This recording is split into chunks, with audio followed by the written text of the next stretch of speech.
Michael, Shawn, and the Takeover Legends, where the truth hurts, but also makes you laugh. Baby, tap in. Tap in. Don't never stop if you want to be on top. Yeah. Low waist, fat, baby, tap in. Oh, I'ma tap in for sure. Tap in. Tap. We done made it, people. We done made it. We done made it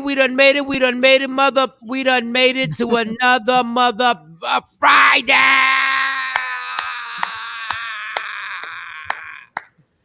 Oh, and I know I'm getting old because I stayed up past my bedtime last night watching that stupid dummy game. Let me tell you something. I got a new stupid dummy. Don't worry about D.L. Hughley. Don't worry about whoever we had. Who I had on my list. It was Umar. Dr. Umar was on there. Dr. Umar can marry 3 white chicks. I don't care. He's not even a stupid dummy. Larry Elder was there. We had his Larry nomination. Elder can be a stupid dummy racist. He ain't got nothing on one of the giant players. I don't even know this stupid dummy's name. I would never say it to his face because it's huge. But I know I'm getting old because I stayed up watching that stupid football game yesterday. And I can tell, like, I went to bed. I was like, I'm not going to feel right tomorrow morning. You know, I got energy drinks. I got coffee. I got 5 hours. Oh, Lord. But we done made it to a Friday, y'all. I don't know. All right, let me start with Jay. I'm going to start with you, Jay Black. How was your night? Pin that. My night was good. What was it last night? Last night was Thursday night. It was football. I had a double eviction on Big Brother. That was exciting. Irritated. I never comment. I'm in these Big Brother spoiler groups, and I never really comment. I just hit like or laugh and little emojis. I was so irritated with yesterday's show. I ended up going in and commenting and stuff, but it was good. I like my. Why Thursdays. the black people ain't win? What we know is the final 6 is all black, so we know a black person. So a black person won. So what you mad at? Why you a hater?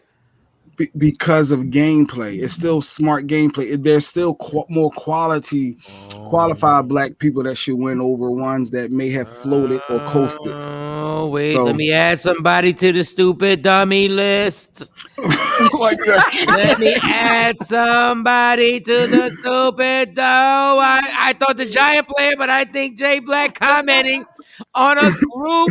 Was that Facebook? I'm in Big Brother spoiler groups. Yes, on Facebook. And your wife ain't stop you. Your wife ain't stop. She ain't grab your hands when you was about to be like. Nah, actually, I got her caught up. I had her join a couple of them. Oh no. Okay, Big Brother. Let me write this down correctly. Big Brother commenting on group. Yes. Group. Unbelievable. Okay. That was me.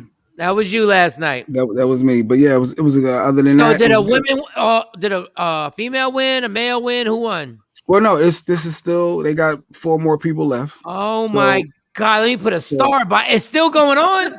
Yes, it's a week, every week thing. It's all summer. It's for the whole summer. It's been multiple weeks. You're going to do this you've been doing this all summer long? Yes. Oh my God. Wait a second. It started off with 16 people, and now they're down to 4. So each week, one person is eliminated.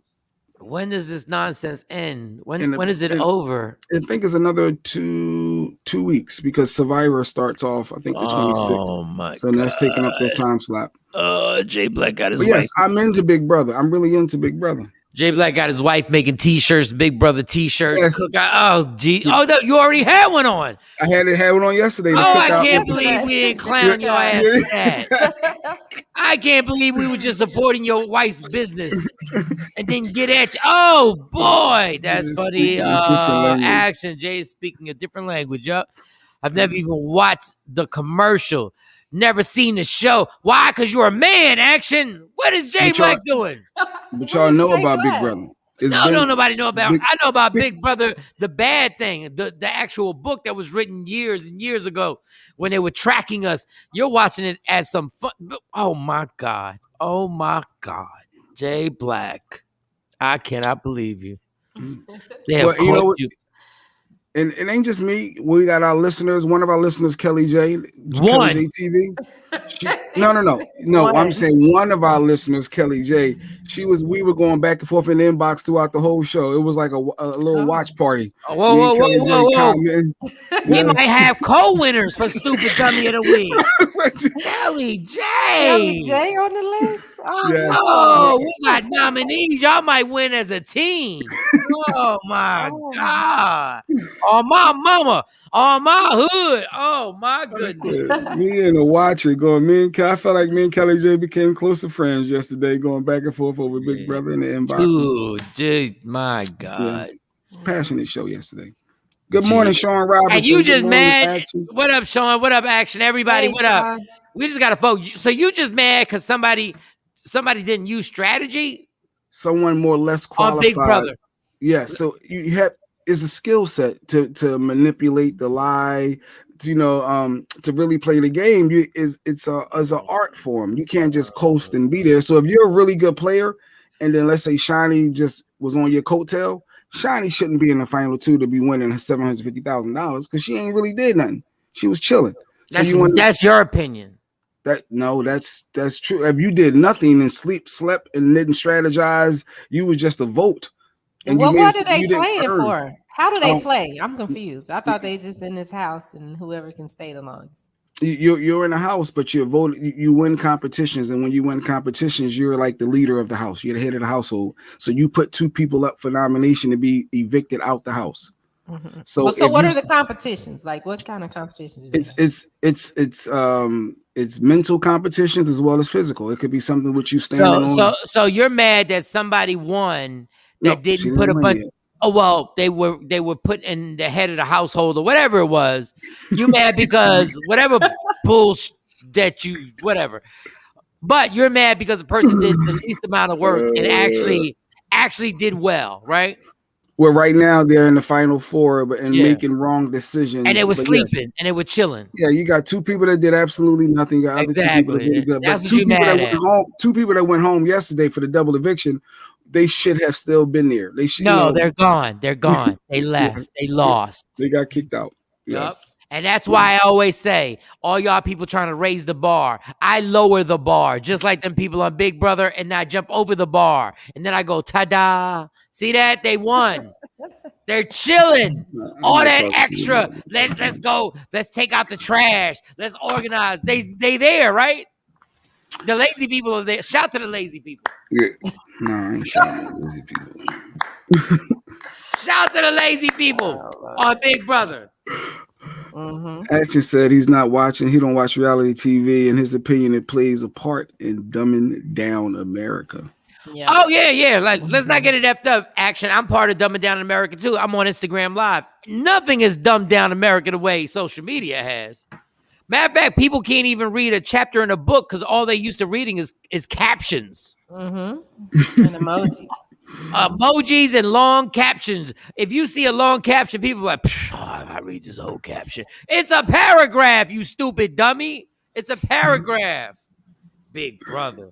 All right. Well. Shawn said he's starting to think that I work for Big Brother or they from Philly. No, Shawn Robinson is just a good show and it's history. The first watch. Once they crown this winner, y'all gonna see it on the news that it was the first time ever a black person won Big Brother. Let's just be real, Jay. Let's just be. There are things that I take part. There are things that I take part in. There are things that I take part in that I know are dumb. There are things I watch. No, there are things I watch. Dumb entertainment. That are just dumb. Like when I catch Stacey watching like reality shows, she'll look at me. She's like, "This is my guilty pleasure. I realize how ignorant this is. I get it." And I don't say that. I'm like, as long as you know what you watching is some stupid dummy stuff. Like I catch myself too. I've watched movies that I know are stupid dummy movies. But the fact that you really think Big Brother is some important type of broadcasting, like let's keep it real, it's your guilty pleasure. The only reason you're not the stupid dummy of the week right now is because you have a Takeover Legend t-shirt on that your wife made and it has our names on it. That's the only reason. That's the only reason why you made it out. That's the only reason I can't even you're on there, but I think Kelly J TV might catch it for you. You might have to put Kelly J She's not even up yet, it looks like. But yeah, me and her, we were going in, watching that show. I said, look, who would have thought? Yeah, I was all in. It's passionate. But either way, I guess that's my guilty pleasure. But I also like Survivor when that comes on. I like the MTV Challenge. I watch all of those. Oh, it's getting worse. It's getting worse. It's getting worse. Yes. All right, everybody on IG Live, what up? All right. Now let's get to like she ain't got a guilty pleasure that she watch. No. I don't get to watch TV. We ain't gotta worry about that. We ain't gotta worry about that because I've been waiting to talk about Shawnee this morning. I've been waiting. Well, wait a minute. What did Shawnee do this morning? Hell are you going today? Where are you going? Oh, I didn't even pay it. I missed the outfit. Whoa, what is going on? What are we doing right now? What are we doing right now? We're doing the show. Who are you meeting today? Who are you trying to meet? Don't lie to me, woman. Don't lie. At least look away. Don't look me dead in my face when you lie. At least exactly. What are we doing? Where are we going? Gloss. See, she got lip gloss. She got lip gloss. I had lip gloss on every day. So how am I not supposed to how am I supposed to not get reported to human resource right now? Like, what do you want me to do as a man? How am I not supposed to? How am I not supposed to glance right there? I'm doing better for work, right? Jesus, my God. Yeah, I have clothes, so I need to wear. What are we doing? What? This is you got a lot going on right there. It's really hard just to look you dead in your eyes and not glance at your upper body. Look, I'm choosing my words. Damn it. I just came to work. I got dressed for work. I can't get dressed for work. Shawnee, you got dressed to go to the club. You out. You ready to work. I'm in here. I'm with y'all. I'm at work. What? I mean, I'm not saying you don't look good. I'm not saying you don't look good. I'm saying the opposite. But what are we doing? I got a hoodie. Jay got a Takeover Legend t-shirt. And all I know is that all of a sudden I'm about to ask you what your sign is. Like, what is, like, you a Pisces, Sagittarius? No, I'm being more professional. We're seen every day. So y'all don't want to see me. Well, they don't want to see me with my hair in a ponytail and a wig on. So I comb my hair and I pull my clothes out and I put them on. I actually have clothes. No, you put on the outfit that you text. Like, what are you doing? It's just a shirt. Shout out to Truly Jazzy. That's just a shirt? Yeah, it's a shirt. Wait a second. Sean Robinson said Shawnee posted some pics earlier too on her page. She did? Yes, because it's Truly Jazzy Boutique. Yeah, she dresses me. Oh, Truly Jazzy. Shout to her. Yeah, she dresses me. No, shout to her. I'm gonna take the girls to school, and then I'm gonna come back, finish the show. Yeah, I do have a 9:30 appointment, but it's with a female. She's a 9:30 appointment for what? She's doing a consult for her podcast. Oh, okay. And then that's Good morning, it. Somebody stopping by in the afternoon. Nobody stopping by in the afternoon. No. Somebody about to hit you with the inspiration. Nobody's about to hit me with the inspiration. No. All right. No, I'm just, trying to do better, Okay. Got Thank the girls. you, Ashley. Thank you. Yeah, but I can't say that because I'm not going to human resource. Well, I mean, really, it's really an illusion because like the shirt has the hole in it, and then you put the little bustier on. So it's really not like if you saw me in person, you'd be like, oh, okay. But I can tell on TV. I mean, on here, it does look. Okay, all right. It looks real nice. Mm-hmm. So ain't nobody from the 4th floor coming down to see you or nothing? Nobody from the 4th floor is coming. No. Because there are a lot of people where you live at. Shawnee, I ain't gonna say nothing specific, but it's a fancy area where Shawnee lived. There'd be a whole bunch of people just walking around all in shape and stuff like that. Everybody be all like, yeah, okay. So nobody, okay. All right. Because I know that's why I would never live in that building. If I lived in that area, I promise you somebody from the 2nd floor would at least come up. Like, because. What? Love yeah, it. Probably from the 2nd floor. Yeah, there's some people on the 2nd floor. All right. Good morning, Ashley. Good morning, Shelly. Oh, it is Friday. Okay, actions. Don't rush it. It is Friday. Damn it! It is Friday. It is Friday. Oh yeah.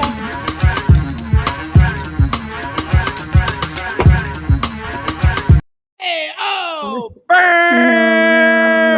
say I love you. It doesn't matter. It goes into my. Oh my goodness! Look, listen, I gotta say it. Shout out to Shawnee's upper body. Clap it up to Shawnee's upper body. I gotta say it.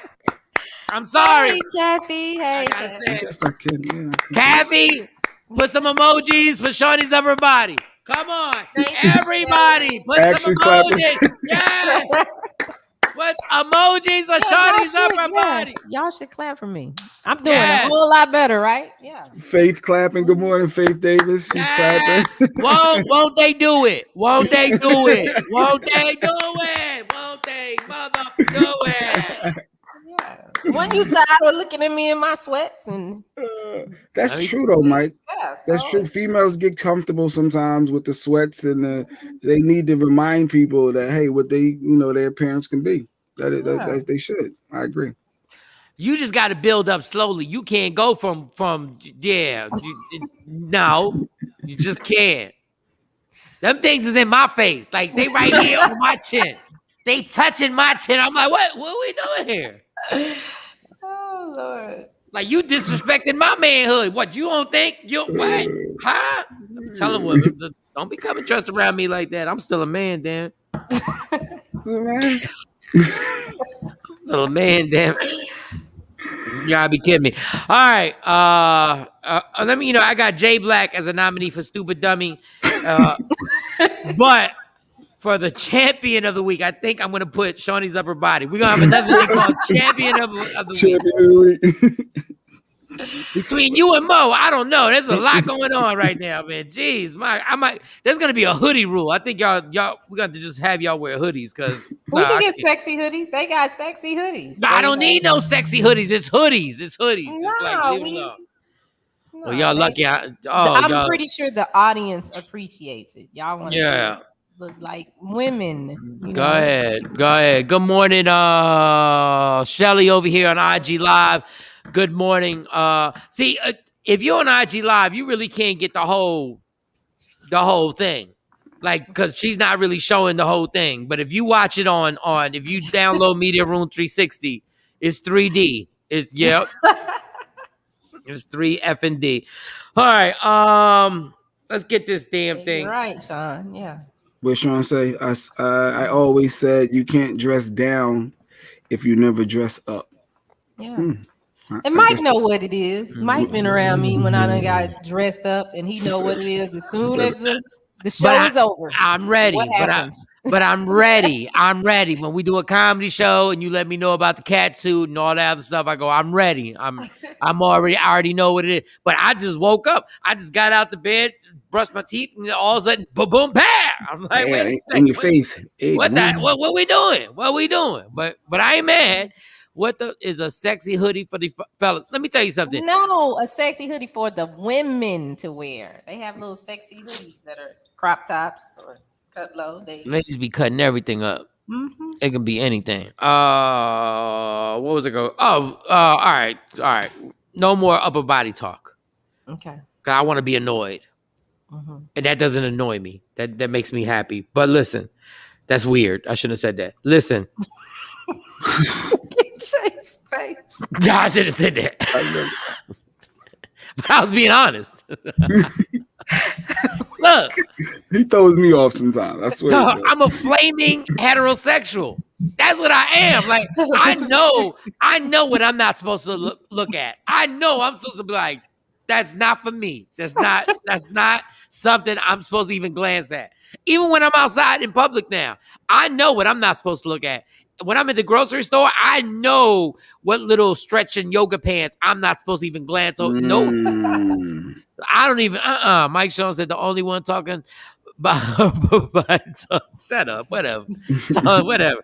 No, I know. So that's why I focus now because I get my no. No, I'm not neither. I'm about to. We about to black out Shorty's whole square. We about to black out a whole goddamn square. Distraction for you. It's a distraction. But as a man, you're supposed to be able to not acknowledge that, Mike. You're supposed to be able to just make a compliment and keep it moving. That's called you gay.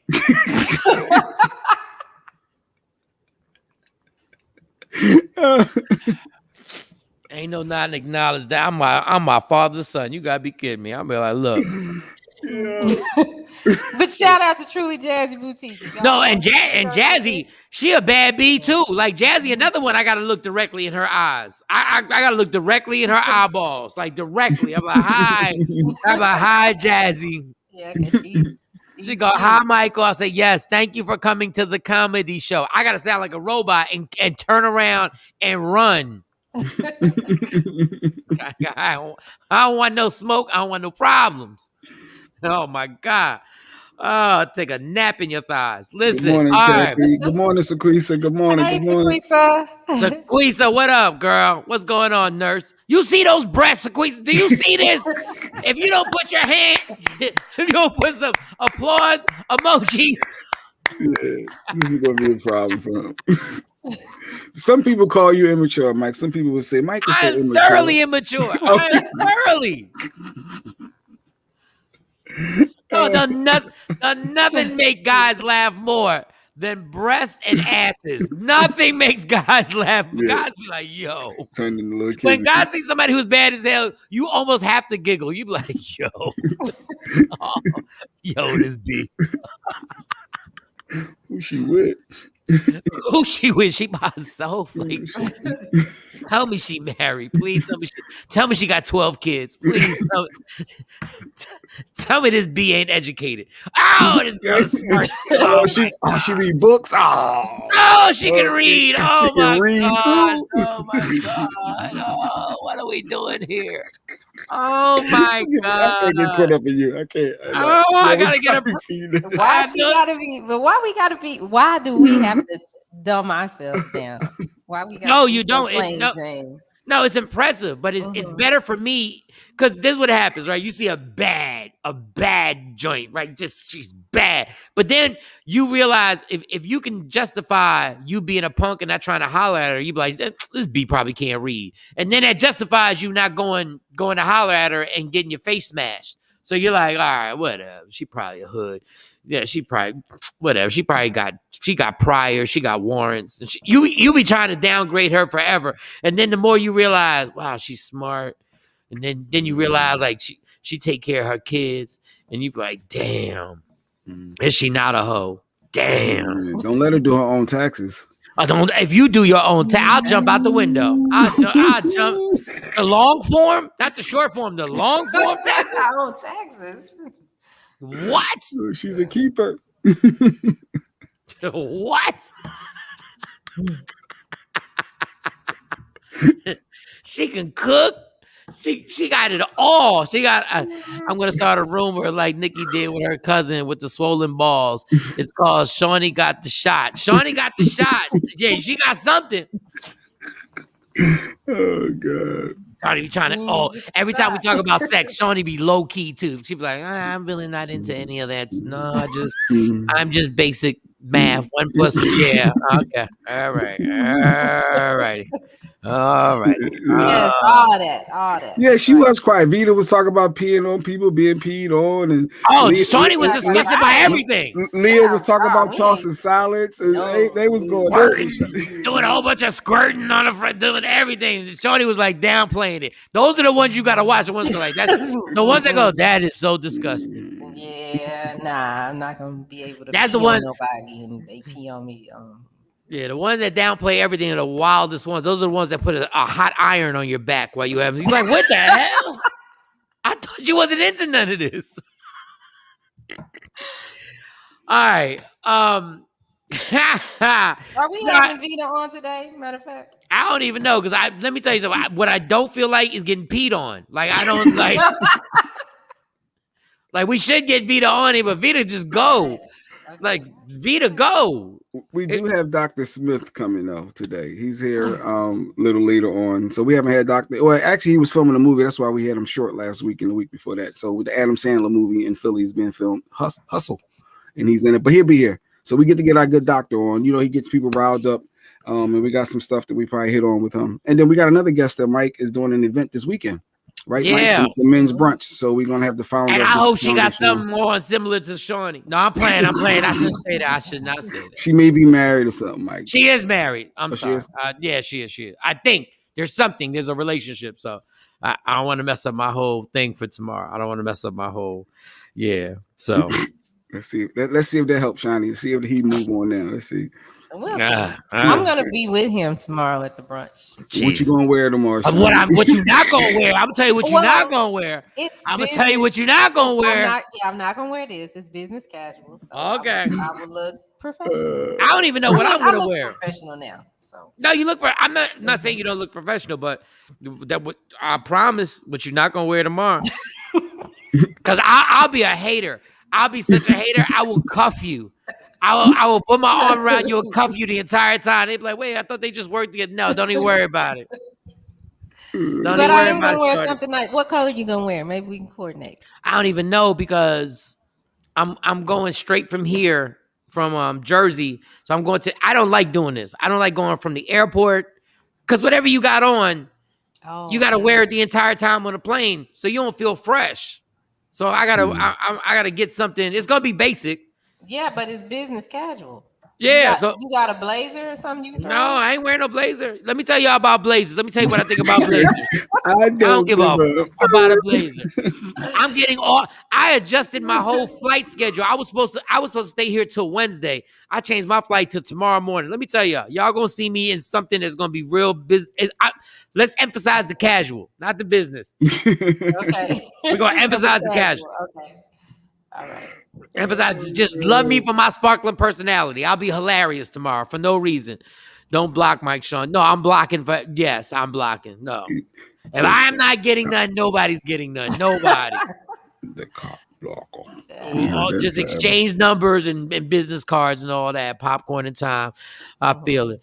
All right. So, this is annoying me. That little Brittany girl who's pretty as hell, the little Brittany, what's her name? Brittany Bundles. You know what I'm talking about on Instagram, y'all?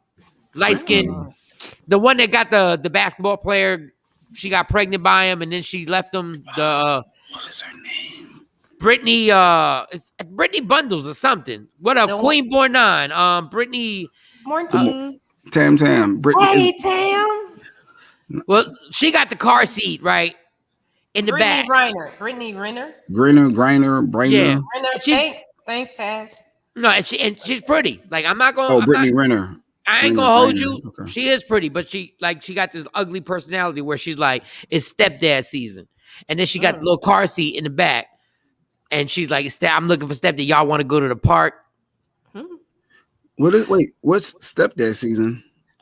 The baby dad. She got a baby dad. Okay, and now she flaunting it out there, and now the rest of y'all vaginas are jumping on, going, yeah, it's stepdad season. Y'all better stop. Let me tell you something. Y'all, ooh, man, that is a sensitive topic to be bragging about looking for a stepdad, and you know you got a father, especially if the father's part of the child's life. Like, y'all playing entirely too much. Like.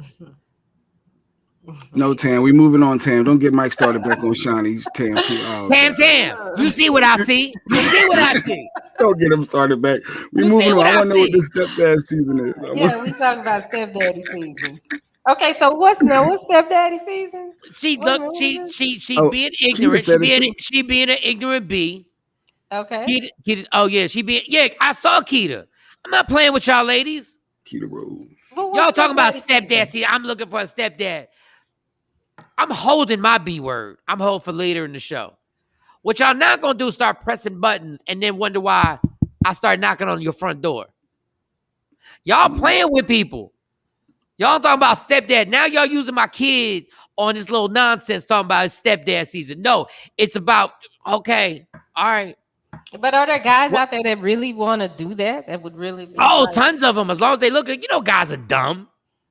Well, I need a stepdaddy for this track season. Keep that shirt on.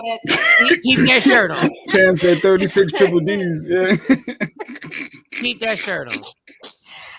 But wait, so stepdad season. You ain't talking, Tam. I know you ain't talking. So stepdad season, they just trying to find somebody to take care of them. I'm assuming, right? That's what. Yeah, but you bringing my kid up. Just say you want a man. Is it about taking care of them or helping with the kids? No, she's doing both. Like Brittany was over there, like, let's go to the park. It's stepdad season. I need a stepdaddy that can help me do track season. Because, I have to carry a lot of equipment, and that stuff is heavy. You just need a man. How about you just coolers? No, you need a man to help you carry stuff around. You need a man. That's all. You don't need a stepdad. You don't need a stepdad. You just need a man. Yeah, that too. And I need another wagon. Somebody, because we got one wagon, we need another wagon too, because now we got to carry more stuff. Now Dave Anderson on IG just noticed Shawty's shirt as well. How you just noticed this shirt? Like, what the hell was you looking at? Dave, yes, Dave. Put the hand clap emoji, Dave. Put the hand clap emoji up. Hand clap emoji. I got the part. I had to order a part so I could do what you needed. So it's here. So today I'm gonna send you what you need. Oh, you talking to Dave? Yeah. I know what you was talking about. You put that. We need to get him back on the show too. Hopefully next week. We gotta get you on the show because they talk reckless. Yeah, I'll be saying. I'm like, wait, he has a lot to say. We need to get him back on the show. I do a sports podcast with Dave, and he get to calling people all types of stuff. And this is what I do with my square. I cover my square. I'm like, I ain't gonna be. I don't even want to be part of this. But yeah, y'all not gonna be like, oh, stepdad season. I'm finding me a stepdad. That's how a real father catches a charge. Or dad at all. I mean, yeah, you shouldn't. Like that. Oh, it's stepdad season, and I love Keita Rose, but no, I'm not playing with y'all. I mean, the guys do that when they get the kids. And I can talk about this because me and my girl's dad have talked about this, so I'm not throwing him under the bus or anything. But he used to use my kids to pick up women. That's what he called. Let me come pick up the girls. That's different. Get them dressed up. Make sure they real cute, and he take them out and use them to pick up women. He said that's different. Mike said that's different. That's different. That ain't different. He ain't posted on Instagram. No, he didn't post it on Instagram. He was responsible. He did it by himself. He did his dirt all by his lonely. No, but this is what I'm saying. Like, and I get it. It's not fair on either side. You're not supposed to use your kids. I still don't understand why y'all women think that is so sexy when a man is walking in the mall and he got his kids. Like, for some reason, y'all don't lower the bar. You're like, oh my God, he spends time with his kids. He's involved. He's supposed to be. Like, what? But a lot of them don't. A lot of them don't. They really don't. So even when you see them like that, you gotta watch. Because I'm telling you, my kid's dad, oh my God, he was notorious for that. Yeah, that's a lot. And then he ain't here for track season. I'm just saying. Do you know what would happen? Let's say, God forbid, me and Stacey weren't together, right? And do you know what would happen if Stacey put an Instagram post? It's stepdad season. Do you know y'all would really be bailing me out of jail? But why? It's just a post. Let me tell you something. The woman that had my kids put up its stepdad season and see if this door don't get knocked down. Are you gonna Richard Sherman? Y'all play. Y'all know Richard Sherman. Y'all know that. How about this? That's like Shawnee. That's like him taking your kid somewhere and they start calling another chick mom, and he posted on Instagram them calling her mom. No, that's not the same thing. Oh, that is. You asking somebody else to be a dad. That's stepdad. That's not dad. That's not that word father. dad. That word dad ain't supposed to be used anywhere in the world except for me. Let me tell you the problem. And once again, y'all, I am no tough guy. Let Stacey, if we happen not. First of all, I can get Stacey on here right now. Let me tell you what she knows in 1,000 years. What she would never do is say it's stepdad season. Well, I wouldn't say stepdad season, but door knocked down. He ain't calling maintenance regarding a window. No. You see what I did? You see that my attitude got crazy over a window just by myself in an apartment. Can you imagine Stacey put on it's stepdad season and got something cute on? I will. Man. Well, what did she say? It's stepdad season and she got some raggedy on. What is she raggedy that day? No, we're not playing. Shawnee, because Shawnee, technically, in a prior life, you were a guy anyway. You and Mo were guys in prior lives. I don't know who was the last life, but like 2 lives ago, y'all were dudes. So you already know. And Jay don't want to talk about it because Jay don't want to get kicked up. Like Jay don't want to get kicked up. Because Jay, if he gets into this, he will get in a bad mood for the rest of the show. But why y'all got a problem with stepdads?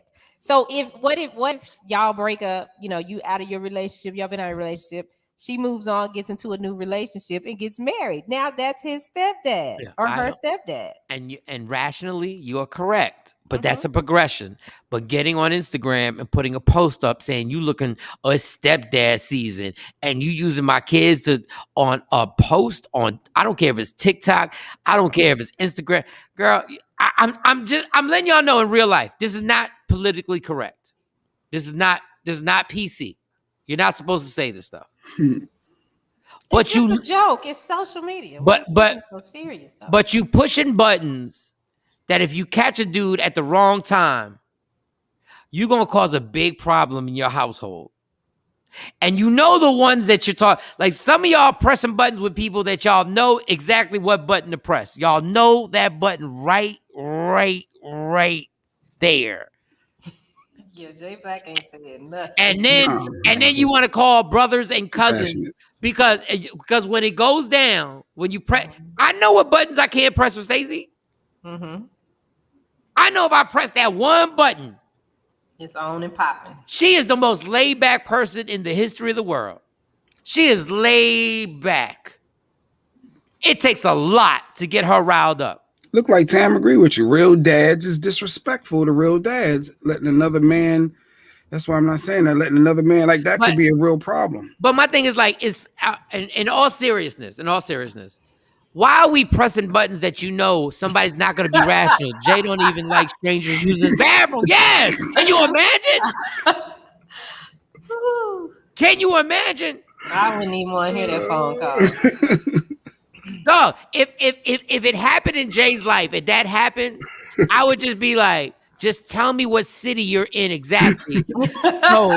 So I can at least have the money and I know exactly what precinct or what county jail to go to. But why does it bring you to violence? Because she says it's stepdaddy season. Oh, yeah, why does it bring you to violence? That can't just be a phone call like, hey, I'm gonna need you to take that down. No. We can kind of disrespectful. Okay. We can start at that and even with that phone call, you got to take a deep breath. You got to take like 5 deep breaths before you make the phone call. Sean Westbrook said Mike just messed me up with that. Sean was a guy in a previous life. They were. I already know the females. The females in my life, I already know who were men in prior lives just by the way they talk to me. Because they talk, that's a whole nother subject. I can tell. So I'm gonna make the phone call, yo. Now, but if you posted it, when you posted it, you already know the phone call's coming. So you've already planned out your ignorance. I know, oh my God, women, oh my God. You've already planned out how you, so I'm like, yo, we're going to need to take that down. And then y'all going to be casually like, I don't see what the problem is. Now the fire's already already raised up in my chest. It's just social media, Mike. It's just a joke. It is no disrespect to you, Mike. Oh, we got to take a break. I can't do this. Wait a minute. I can't. But you called me. You called me about what I put on my social media. Listen, that's my social media. I don't manage your social media. I don't say nothing about the booties that you put up on your social media. First of all, I'm not putting any booties on my social media. Mm-hmm. All I'm saying is you're not gonna use the kids to be to. If you're gonna be a thirsty bee, be a thirsty bee. Don't use the family to be a thirsty bee. Now, you already know I done called you the B word in real life 3 times. So you already know this phone call is out of control now. You already know it's out of control. But Mike, I don't have the kids in the picture. I just made a statement. Yeah. It's just a statement. Tam said the same thing. If it was reversed, these IG women would be popping their gums on they'd be pissed. Well, I think it's more geared for the fathers that ain't around and ain't doing nothing. I think that's what some women be doing that on purpose, though. But can you imagine? Mm-hmm. She admitted that she got pregnant on purpose to leave the basketball player. Mm-hmm. She admitted she played him, And now she says it's stepdad season. Dog, I have to send a girl cousin to beat your ass. I have to. Yeah, like, that's kind of I literally have to. Like, I have to call somebody to be like, yo, and it can't happen. Like, I got to be patient. I got to wait like 2 months from now. Like, it can't even happen after you post the Instagram thing. Like, somebody got to steal your car. And it's the messed up thing is that your kid is with this woman. Your kid.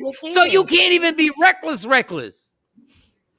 Damn, it's stepdad season. Look, if y'all got comments, all y'all women, some of y'all might be all for it. Y'all might be yelling out stepdad season. I mean, I wouldn't post that like that.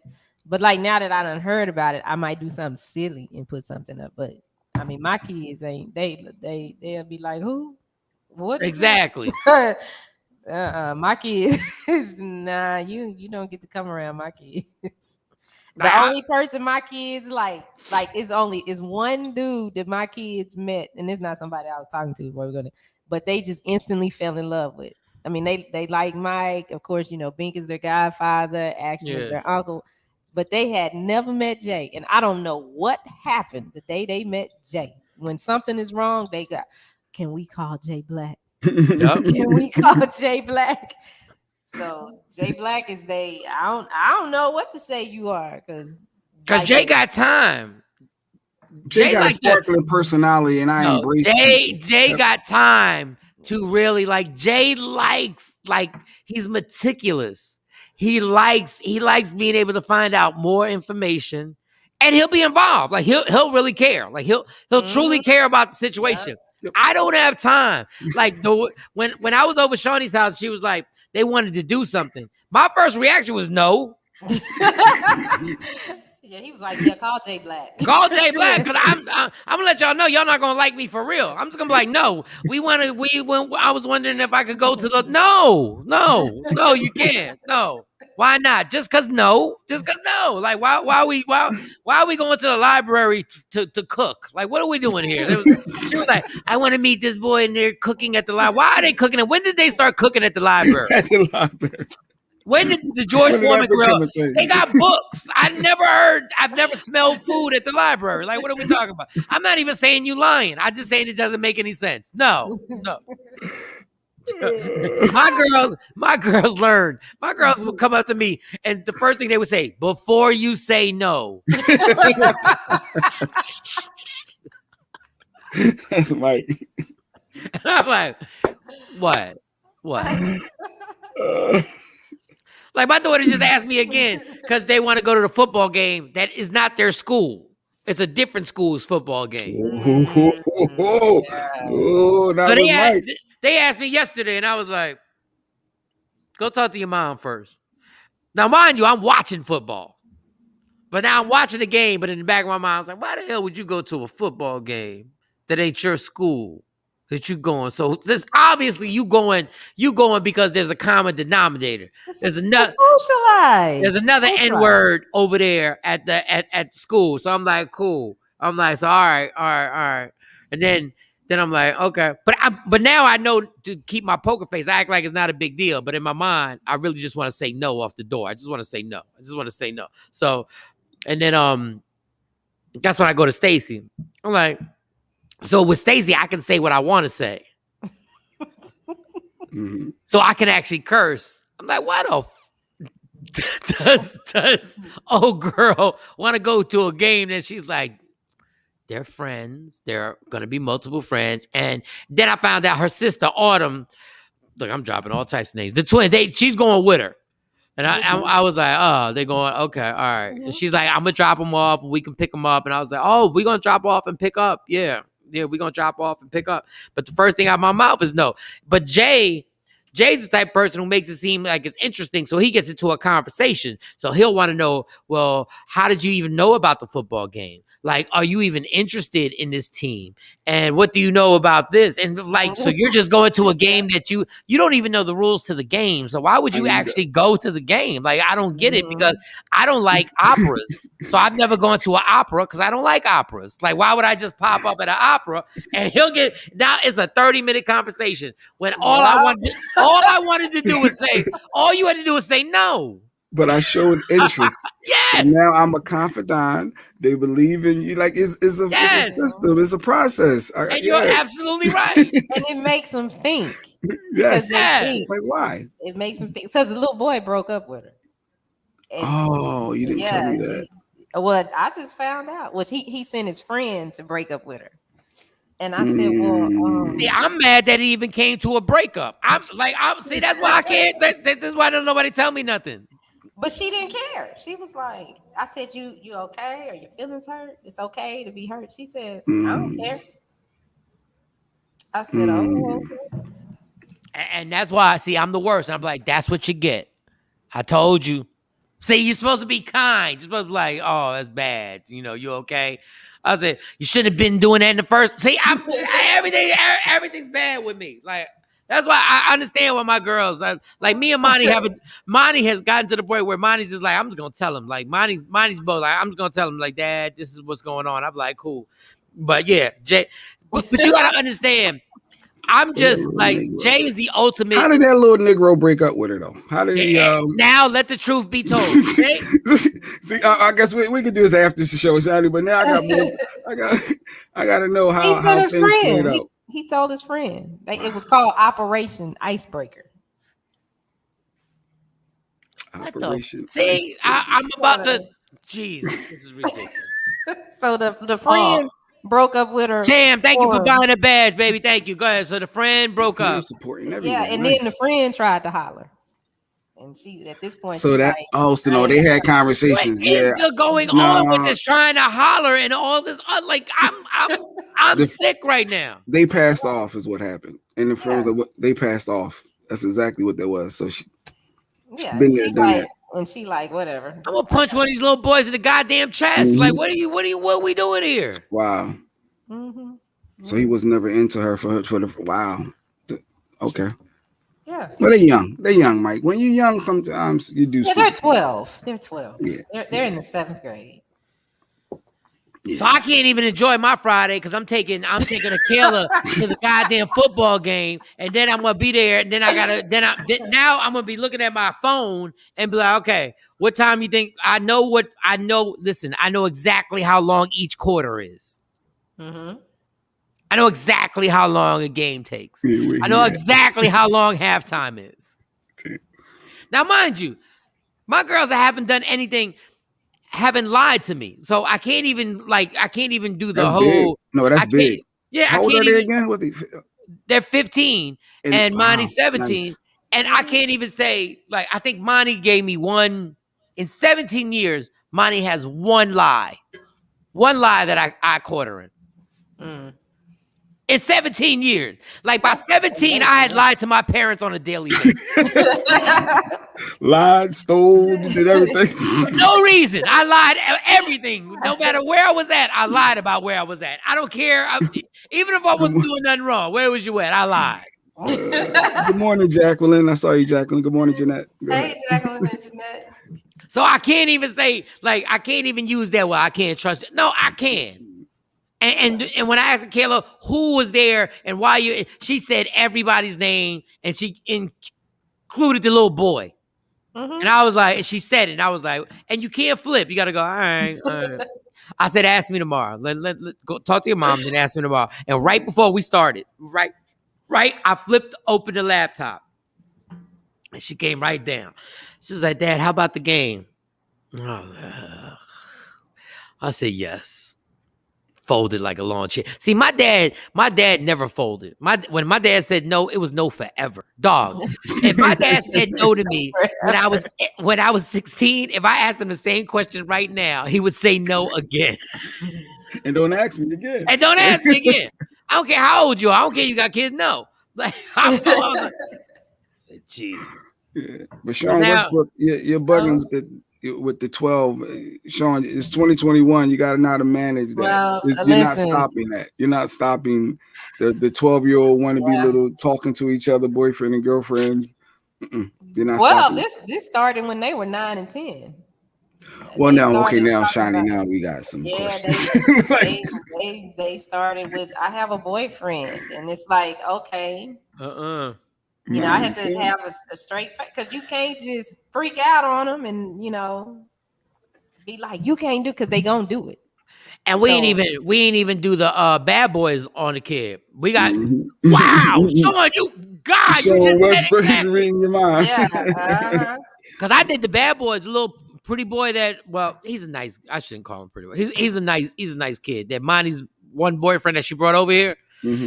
Oh, I did the dog. Listen, and I had some drinks in me. Oh, and I lit a Black and Mild. Oh wow! And we got in that car. And let me tell you something. I broke that. I asked if I find out you asked my daughter to send you a pic, I'm coming to see you.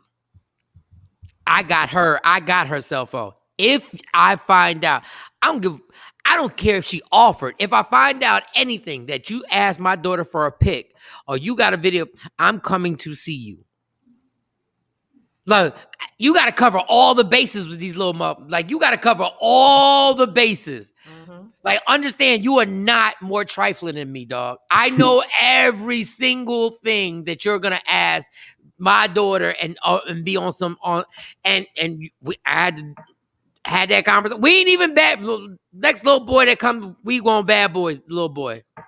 Like, I honestly still want to see the little boy that said he broke up and then his friend. Now, okay, yeah, we got to have a talk. Jay talked to him. No, but we need him to come into your home, and we need to have Bink in action, and we need to be like, so y'all think y'all gonna be that's what y'all think how that's going down, little boy. Yeah. And I agree with that. That needs to happen. And his dad was in his life. It seemed like, even though they didn't live together, his dad was strong influence in his life. We had a deep conversation about that.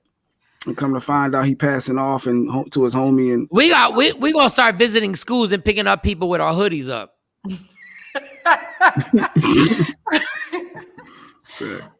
I mean, yeah, they have to. Because I have to do that. Like, she was on FaceTime with some little boy from her other school, and he had a wife beater on. I said, listen, when you talk to my daughter, you put on a shirt. You can't talk to her like this. Don't you ever FaceTime my daughter in a wife beater. Laying in the bed. You get up and go sit in a chair. Oh, this FaceTiming, and I be getting annoyed just because my kids be on the phone too damn much, but I realize that's just me being a grumpy old damn person. No, you have to take them, because I take their phones at a certain time. They have to come in my room. The phones do, because they'll be up all night. They'll be on the phone to 3 o'clock in the morning, FaceTime each other. Mark said, "I'll drive."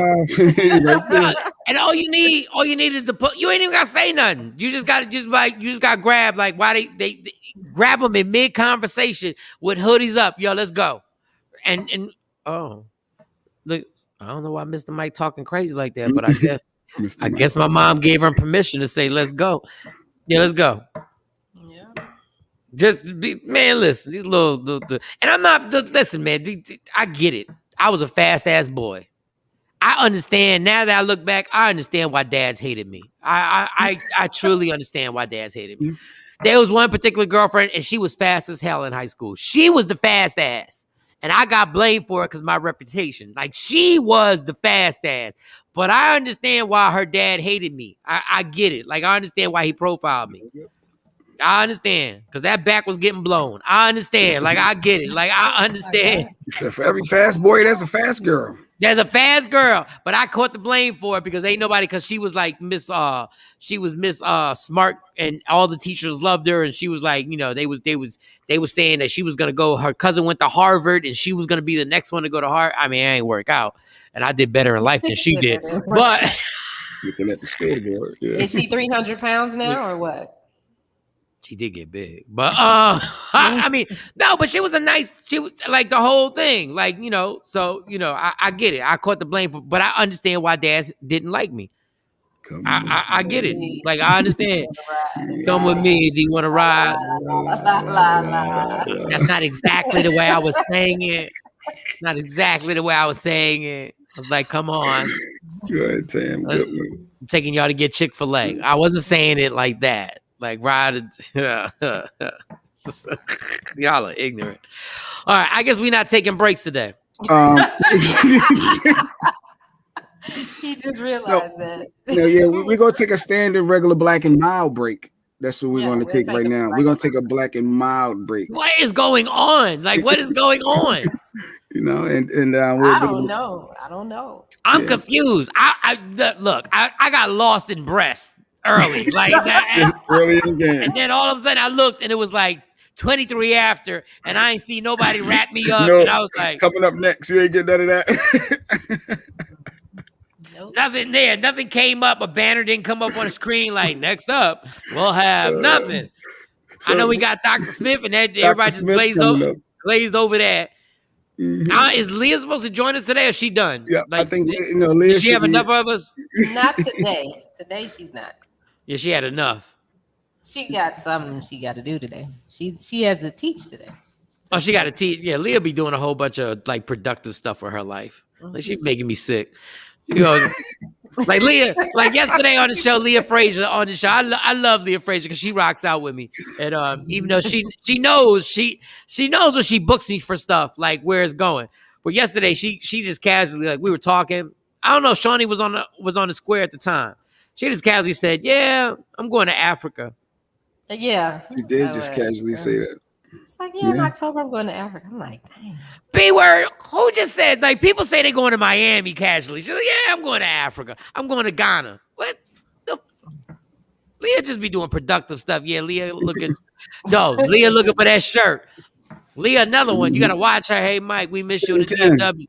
Ken, I'll be there. I'll be there Saturday morning. I'm back in the DFW, and I got a show September 30th at the Arlington Improv. So I'm still in the DFW. Nice. Yeah, of course you missed me on the radio. I'm that dude.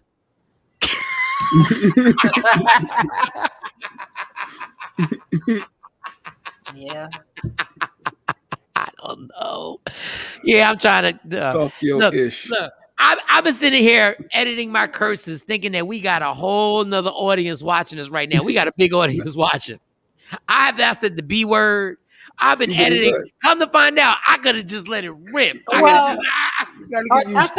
think they're watching. Are they watching? They're watching. They're watching. Just some technical difficulties with the feed, but yeah, they're still watching. Not on our end though. Not on. Yeah. Oh yeah. No. Not on Media Room 360's part. And I said it. Yeah, it's not your fault. Yeah. No. Because I like to pace myself, because it's Friday, so I can just run my mouth. But I was trying to be structured. Like, I was like, let me just not just get all into it. I said, let me just stick to Shawnee's breast for a little while, and then we could elaborate into, right. I didn't even want to get into the stepdad season. I didn't even want to get mad about that. That shirt got Mike Shawn in his bag. Listen, Shawn, you in your bag too, because you wouldn't have brought it up. Like, you in your bag. Because if you're a heterosexual man, you in your bag. Like, I wish I would try. Man, listen. Like I said, I'm a flaming heterosexual. Oh, he said play it. Oh, it is. Today is Friday. It's Friday.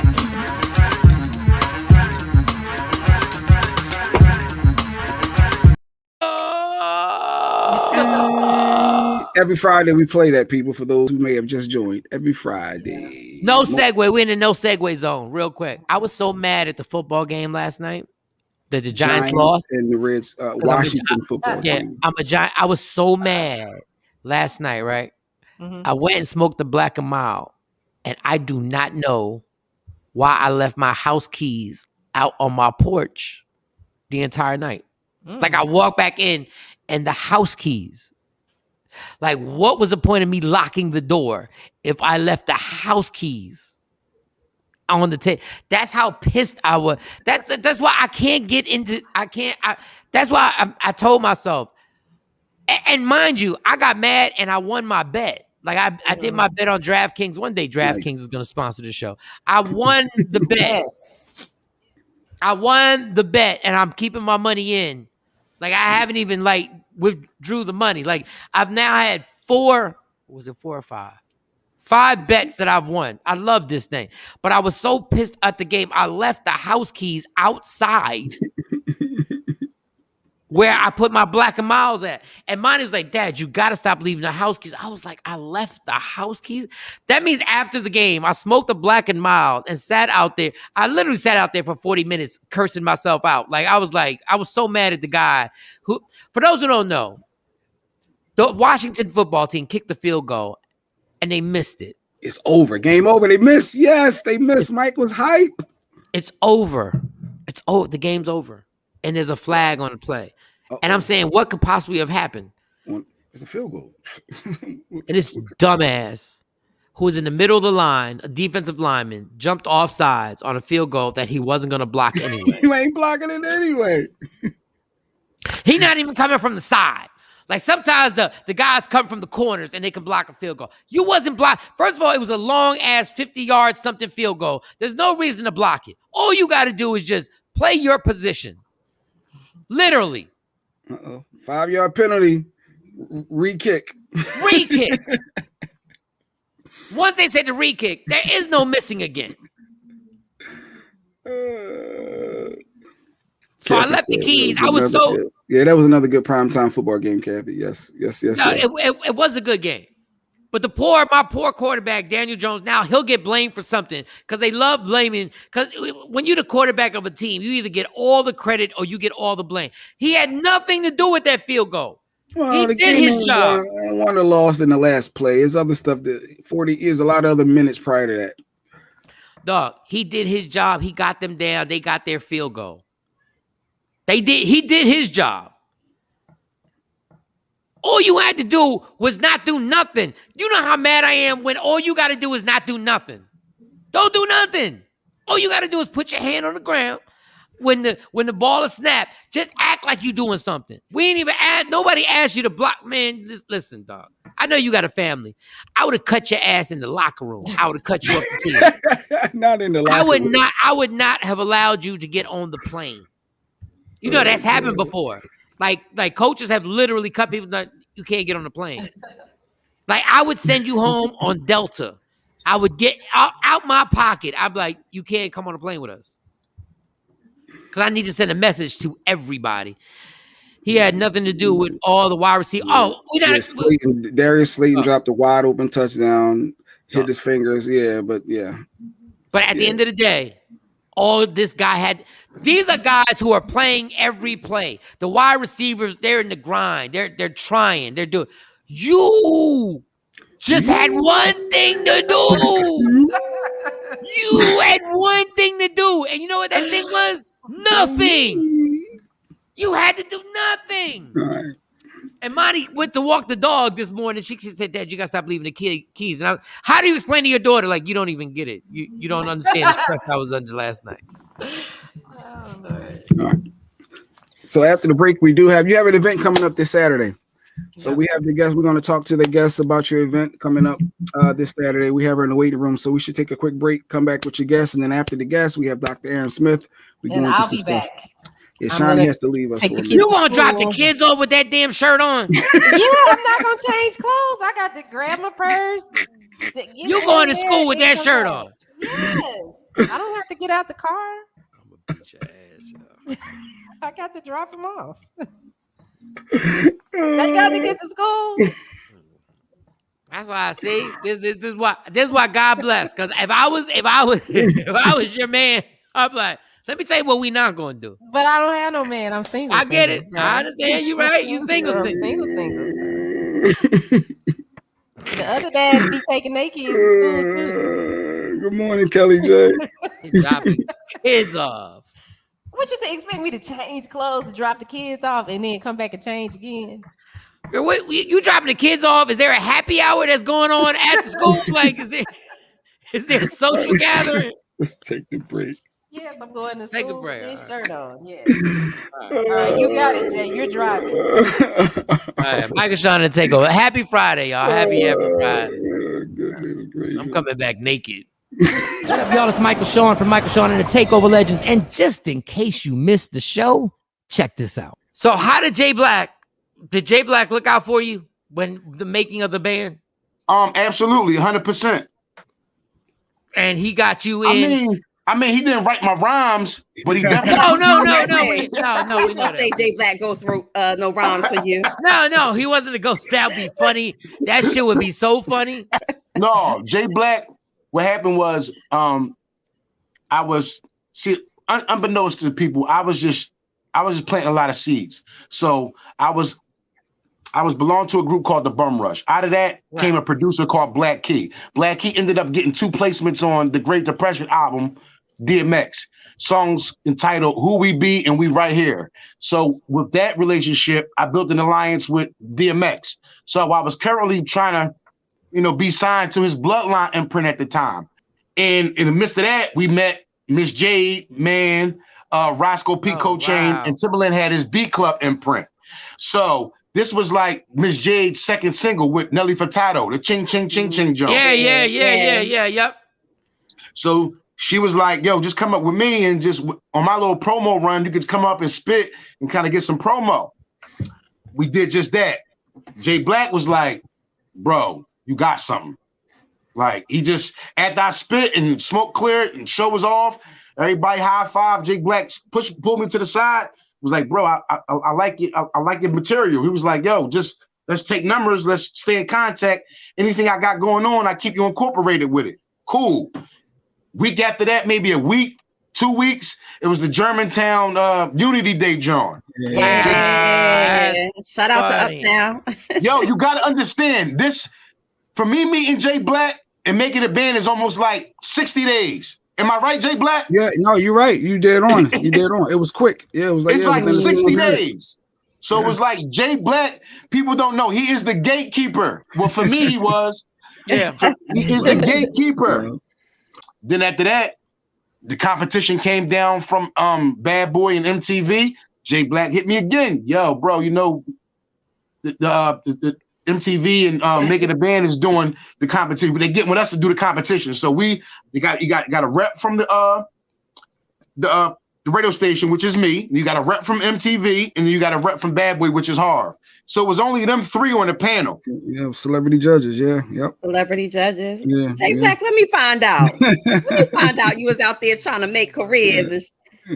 No, for real shit. Jay Black was like, I don't care what you say. Just get up there, do your thing. You got my vote. You got to win over these other 2 guys. And the rest is history. Search Media Room 360 on all streaming platforms. Michael Shawn and the Takeover Legends. Yeah. We the worst records, baby. We about to create a perfectly horrible song. Y'all know I've been in the gym. And now all I wear is tight shirts, tight shirts, tight shirts, tight shirts, tight shirts. Yes, I do. Michael Shawn wears tight shirts every day. I wear tight shirts because I'm working out some. And if I wear the right size, you won't see none of my little cuts in my arms or whatever. Short sleeve tight shirts in any type of weather. People talking trans when they see me in the street. Your shirt's so tight, we can see your heartbeat. Man, clown me if you want, I'm sticking to my guns. And when the summer comes, it's gonna be fun. You can crack jokes and treat me like a jerk, but one day you'll see my 6-pack right through my shirt. And even if I wanted to, I just can't stop. I just might rock an Ezekiel crop top. Whoa. What? Did I take it too far? What? Yes. Whatever. Tight shirts in the morning at work and when I grieve. I even wear tight pajama tops when I sleep. Tight shirts. Tight shirts. Tight shirts. Yeah. Tight shirts. Come on. Tight shirts. Come on. Tight shirts. Come on. Tight shirts. Every day. Mike Shawn wears tight shirts. To the gym or wherever. tight shirts. Tight shirts, tight shirts, tight shirts, tight shirts, Michael Shawn and We the Worst Records, Pluto, Aristotle, and P Skills have just destroyed or created another perfectly horrible song. yo. Check out the next single, Grown Man Wearing Skinny Jeans.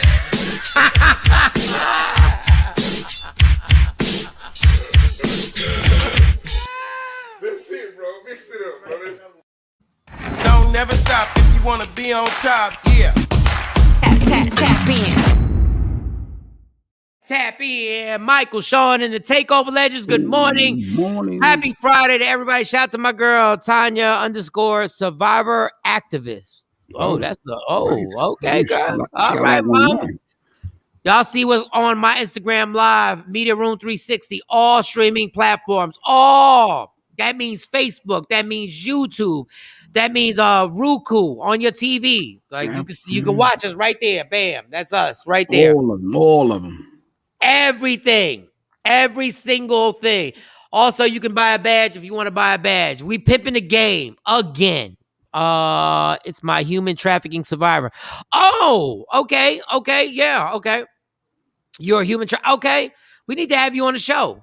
Not that, I mean, because that's a major issue that we need to talk about. We actually talked about that yesterday on the show. I don't know if you watched the show yesterday. Oh, let me get Jay Black on my IG. It's just us. This is where it gets weird. Because, well, no, we're about to have a guest, so you might as well hold off on it unless they have IG Live. They're not going to be able to hear the guest. Yeah, I think she has. She's professional. She's she very. IG, so she can request you on IG Live too. All right. I think she can. I'm doing a man. It's called a man's brunch tomorrow. I'm on the panel, and yeah, they booked me for it. I know it's dangerous. I know. I get it. Trust me. Like I'm gonna explain to her. Like sometimes things come to my mind that I want to say, and I got to rethink them, like as they're about to come out my mouth, and I'm like, okay. So you don't sound like an ass, okay? Yeah, because I let me tell you the awkward. It's either I'll say something and everybody laughs and agrees with it, or they just look and go like, "Why would you say that?" And similar to the show. Yeah, that's how I go here. Shut up. Same exact way, but go ahead. No, it's real. Like it's real. Like I really like you gotta. Like I'm an overthinker. But then if I don't say it, I don't know what's worse. If I don't say it, and then after the event, I go, why didn't I just say it? Or I do say it, and maybe people are like, wow, that was inappropriate. I think I'd rather take the inappropriate than not knowing how it would have, like what would have happened. Like, was that something I should have said? And like, I don't like having those regrets. I'd rather just fail than not attempt it. And trust me, it's put me. It's something deeper there with some therapy. There's something deeper there. But go ahead. It is because I think you should the thing of not knowing what would have happened if I said I do it with my jokes. Like I'll do a show and I'm like, why didn't I do this? Like why didn't I go all the way there with it? Like why not? At the end of the day. What's going to happen? So, you know what? I don't have her last name. This is so unprofessional. We're just going to call her by her first name. It's right there, though. Oh, yeah. You put it up. Thank you. Tenor. Because I would have just said, what up, Jade? All right, y'all. The lady who is organized, and I have the pleasure of being part of her an amazing event, and we got to ask her what made her actually put this together. Miss Jade Tenor is in the building. Jade, what up? What up? Good what up? Good morning. Good morning. Good morning. It is early. It is early. It is early. I wish Shawnee was still on here. I don't know. Did you watch earlier, Shawnee? Did you watch the show earlier? Yes. So I can show her the shirt she's supposed to have on. Each his own, Miss Shawnee. You wear your shirt with pride. You show them, okay, girl? Oh, she did with pride. Oh, she literally said it with her chest out.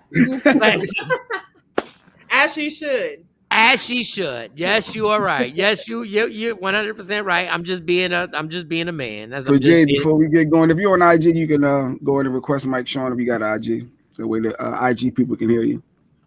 For those that don't know, Leah, I said this yesterday. Leah is the one who connected me with this event, and thank you to Leah. But Leah was like, "You got that? Go ahead, y'all go on IG Live, and you're all good. You guys are gonna have a great time." And then she popped in to supervise because she really didn't trust me. There was no trust. There was no trust. Let me see. Did you? Let me see. Get you on here. Okay. What is your IG hand? Oh, there it is. There she goes. There you go. So we can go. All right. So I'm interested, and I think I asked you this on IG Live. I'm interested on what made a woman decide that she was going to have a men's brunch. Like what gave you this idea, and why do you feel that it was necessary to have it? So the One Unified Resource Foundation, or our foundation for short, our biggest initiative is mentorship for young men. And how am I going to recruit mentors? How am I going to get a bunch of men in one room at one time? Thus, the men's brunch was created. But it is a recruiting event, but the day is literally to encourage, empower, and pamper our men. All of my volunteers are female. My production staff is all female. So it's literally females giving back to the men for an afternoon to activate, to encourage you all to participate in our mentorship program. And you brought that. And when we're recruiting, what are we recruiting for? We are recruiting for 100 new mentors this year. The mentor program is in about 25 schools spanning from Mesquite to Fort Worth. And everything in between. So we need men to fulfill the need. Nice. So when we give us the all right, so we're gonna be on a panel. And give me normally I like going into stuff where I don't know exactly what's going on. Like for some reason I get a kick out of that. I like just walking into things and just like I have no idea what we're about to talk about, and I just go. But let me be perfect. What are we like when we get on this panel? What can I look forward to? What are we discussing? Are there going to be certain topics, or can I just go? So this year's tagline is "Men About the Culture," or "Return of the Mac: Men About the Culture." So we'll be speaking on how men of color affect the culture when it comes to mental and physical health, finances, appearance, goal settings, and relationships. So it'll be a very organic conversation. Our moderator, Ms. Tashara Parker, she knows how to keep things flowing and yes, she does going. So it's going to be really good. And Jay, you've never. Oh, I'm gonna be such a guy. Jay's he's in Philly on the East Coast, so he's never seen her and what she does on TV. And she's amazing, Jay. That's all I'm saying. She's amazing. If I was still in the game, all right, never mind. Okay, all right. What's her IG? No, she's absolutely amazing, and I'm excited. I'm excited to be a part of the event. IG said they'll be there. Nice. Okay, Dwayne said he'll be there. Can't wait to see you. Cool. How can let's get to promoting. How can other men? Oh, okay. How can other men get there? Because I'm gonna say she said something yesterday that I could never say. But go ahead. So the men's brunch, Return of the Mac: Men About the Culture, is this Saturday, tomorrow, September 18th, at Lofty Spaces from 12 to 3. You can purchase a ticket at themensbrunch.com or any of our social medias, which is the Men's Brunch. The men's brunch. And she said, so when I was on IG, I was inviting women. I was inviting everybody. And and she was like, this is what she said. She said, the only women that would be there will be serving you. Oh. I didn't say it like that. I said they would be volunteering. So if women want to come, they have to volunteer. But that is a part of the volunteer duties, though, is to. So this is amazing. I feel like I'm getting so old when somebody invites me somewhere to be a mentor, because I'm like, man, listen. I said, listen, and I guess that's why I'm a good mentor, because there's a lot of stuff in my past that I'm like, I can really warn you on what not to do, and especially in the relationship space. Because let me tell y'all young men something. Listen, I'm gonna do my panel thing right there. Let me tell y'all young men something. You want to lower stress in your life? Just be honest. Just be honest. Like the most stress you can have is being a liar. That adds levels to stress that you will never understand how much how much stress will leave your body and leave your mind if you are literally look somebody in the eye. And you're not grown till you tell the truth. That's another thing. Absolutely. Everybody's like, you're not grown till you can actually tell the exact truth to somebody directly in their face. And because when I tell you the expertise in lying that I've partaken in my life, no, I'm a Harvard, Yale graduate, and it's done nothing but cause more problems in my life. Being honest, as Michael Shawn, a mentor, he didn't say no. I salute you. Oh, thanks, Tam Tam. I don't know if that's a compliment. I don't know if that's it was because usually you say no to things. So the fact that you're being open to this and being a part of this program and this event is dope. So she's applauding you. So I want to bring Jade into some of our topics today. I want to get her opinion on something. Okay. So honestly, we were talking. I don't know if you've seen this on IG Live, this stepdad season thing. Oh, you have seen it. Well, we talked. You mentioned it the last time we talked. So I want to reiterate this because I'm really annoyed. This is really it's on my chest heavy right now.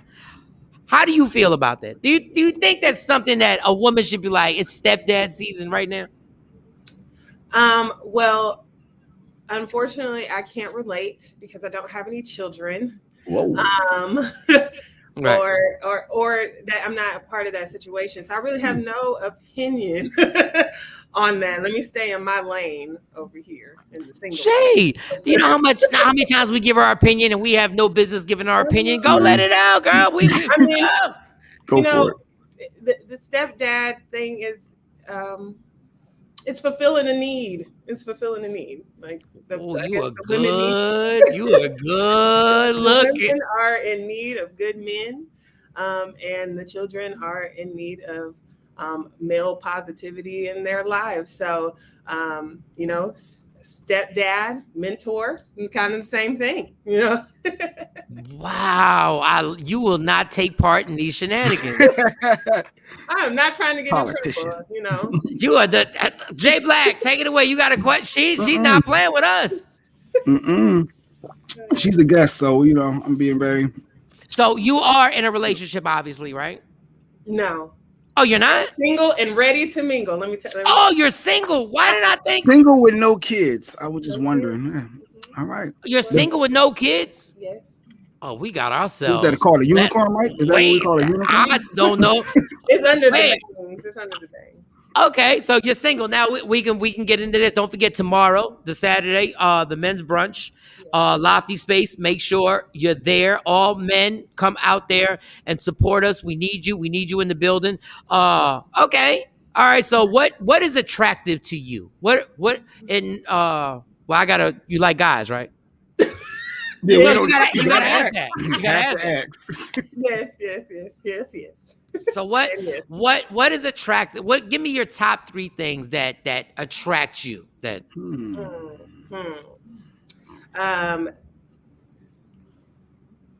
nice smile. Nice smile. Okay. Good conversation. Well, that's safe. That's safe. Okay.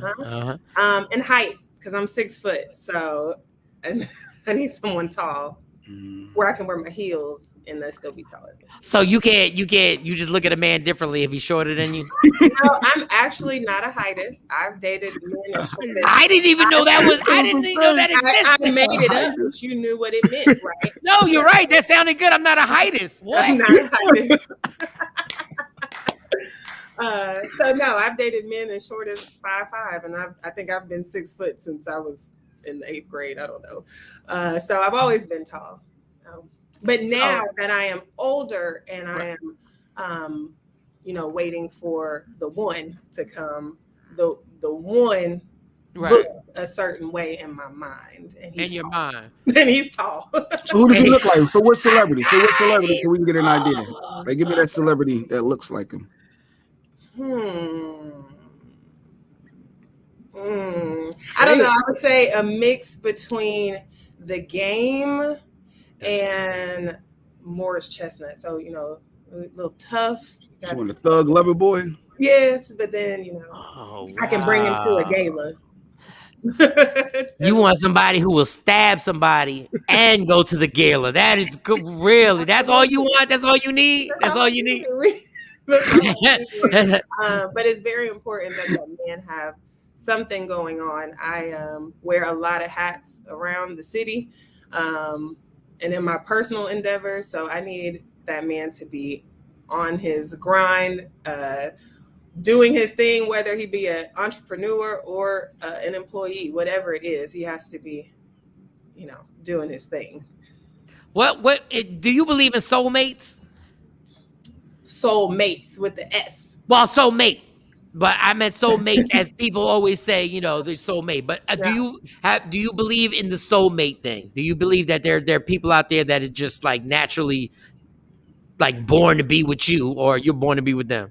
Yes, I believe in soulmates with the S, the plural, and not just in a intimate relationship, but your friends. I have a couple of friends that I call my soulmates because we click like that. So yes, there is an opportunity, I guess, or space for there to be a person of the opposite sex that would be my soulmate. Have you ever been? Do you think you were in a relationship with a soulmate and it didn't work out? I am single, Mike. So in the past, but I mean in the past. No. No. No. They were the mate for the time. They were the mate for the time. They were that season. Tam said, yes, Jade, a little thug with balance and could hold his own in each setting. Yeah, y'all don't want much.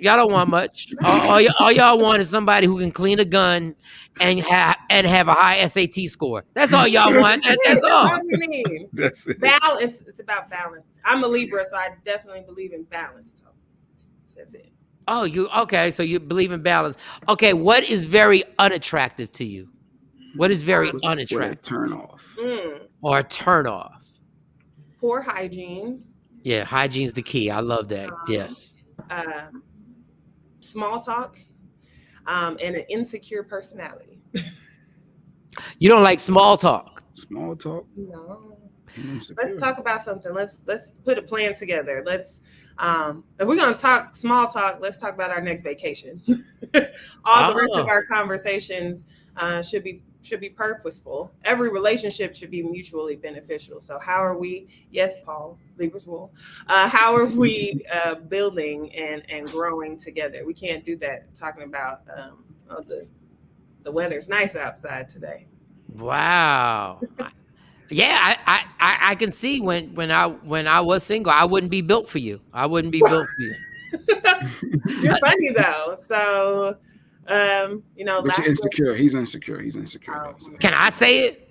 Yeah. Can I? How you? What type of gay relationship we in that you all of a sudden you just gonna say I'm insecure? He wouldn't work. Yo, but I'm upfront with my insecurities. I'm upfront with it. Like I don't play those games like people try to act like they. First of all, I don't like the word insecure because sometimes people say you're insecure just because they want to get away with stuff. They're like, why can't I have all these guy friends? Why? Like, I get it, but you can't. I mean, really, you gonna walk around on your cell phone at 10 o'clock in the night talking to your guy? You got a real close guy friend? Let's talk, Jay. You got a real close guy friend? I work with men. Like my whole organization is to bring men to pair with these young men. And then I also serve as the vice president of the Dallas Black Chamber, which is heavily male dominated. So they're to the left of me, to the right of me. My colleague calls me all the time. So it is. What time? What time is all the time? What time is all the time? I cut it off because, you respect my time, respect my space after 7 o'clock. But if allowed, I'm sure he would call all the time if allowed. But there are boundaries that when you're in a relationship with someone, you have to let other people know that, hey, I can't be doing this no more. You can't be calling me after this time because I got a man now. And I want to keep him. Nice. Now that would settle my insecurity right there. Like you already settled me that. I'm like, that's good. Down. Is there any insecurities that you have that you would like to admit right now on Mike and Shawn and the Takeover Legends? Because everybody has one. Everybody got at least one insecurity. Please. So I'm tall, right? And then I'm also kind of thick. So a lot of the men that I run into are usually tall. I like tall, lanky. You like tall, lanky men? Yes. Again, former athlete, so that's what I saw all the time. Right. And so me being thicker than a lot of the guys I date sometimes is the, not an insecurity as far as looking outward projection, but inside, like, okay, let me slim up. Let me make sure that I stay good for me and my man, not to compete with anybody else. Wow, let me tell you something, girl. You are the deep end of the pool. Like you are like. So your insecurity is that you don't want to be like, I don't get. So what is it? You just want to. I don't get the insecurity there. What? Because that seems like a good thing. Well, then maybe it's not an insecurity. It's just, self-awareness and how I want to feel around my person and how I want my person to see me. Oh. You done stumped the two. We are the two most jaded people ever, me and Jay Black. And I'm trying to find something. And the Takeover Legend. No, welcome to the Takeover Legend. The fuck is going on here? Like, what's going on? You done settled my insecurities. Like normally Jay would already be like, yo, so you work with all these guys and whatever. And she said she cut the phone calls at 7 o'clock. Yeah. Unlike Shawnee, the opposite of what Shawnee says. Shawnee, you got to deal with it and understand this is what it is and all that tough stuff. Jade she respects her relationship. She respects that man. Like, wow. Okay. But my man will also respect me and understand that this is part of my job, and that sometimes, just like now in the last few days before the men's brunch, some of these calls may be coming in late, but it's for work. I always include my partner in what I do too. It is their option to participate or not. So you can see what I'm doing when I'm in a room with all these men. You could be a part of it too. So. And Jade shocked me because she didn't shock me. That's the wrong word. I was impressed because Jade is obviously a super intelligent, super deep, beautiful woman, but she got a little dangerous side to her too, Jay. She got a little. Those nails that she has. The sets. They're glow in the dark. They're glow in the dark nails. They call it sets. Yes, this is a set. I did not get my nails done. This is a set. My nail tech, Janae Smith, the Sociable Nail Lounge, one of the best black nail techs in the DFW. This is a set. But they glow in the dark. So the only reason you got glow in the dark nails is because you got a little freak in you. Like let's keep it 100. Don't nobody had no glow in the dark just so they could be in the room and look at them like, oh, they glow in the dark. She got a look. I don't know what Libras are. I don't know the freakness. I don't know what level of freakness levels of on the signs, but I know if you got glow in the dark nails, that's when I go like I clap it up and I go like, you know what? That's what I'm talking about right there. So in the bedroom, if you had to rate your freakness on a scale of 1 to 10, let me see how you get out of this question. What would your number be on a scale of 1 to 10? Go ahead, think about it. Go ahead, give yourself time. Go ahead, girl. That's my. If you don't notice, that's my sexy voice right there. Go ahead, girl. Take your time. Take your time. So I am going to say that I match the energy of my partner. So whatever level they are on, that's what I'm talking about. I'm on it too. She pounded it out. Wait a second. You trying to get me in trouble? What if somebody is? My granny might be watching. That is no. That's what I'm talking. You match the energy. Yeah. So are there certain things that are a turn off? What is a turn off when you get intimate with a man? What is the turn? What is some things that you go like, me having to initiate the intimacy. That is a definite turn off. Like, I don't turn you on. Like, you don't want this. You don't want to.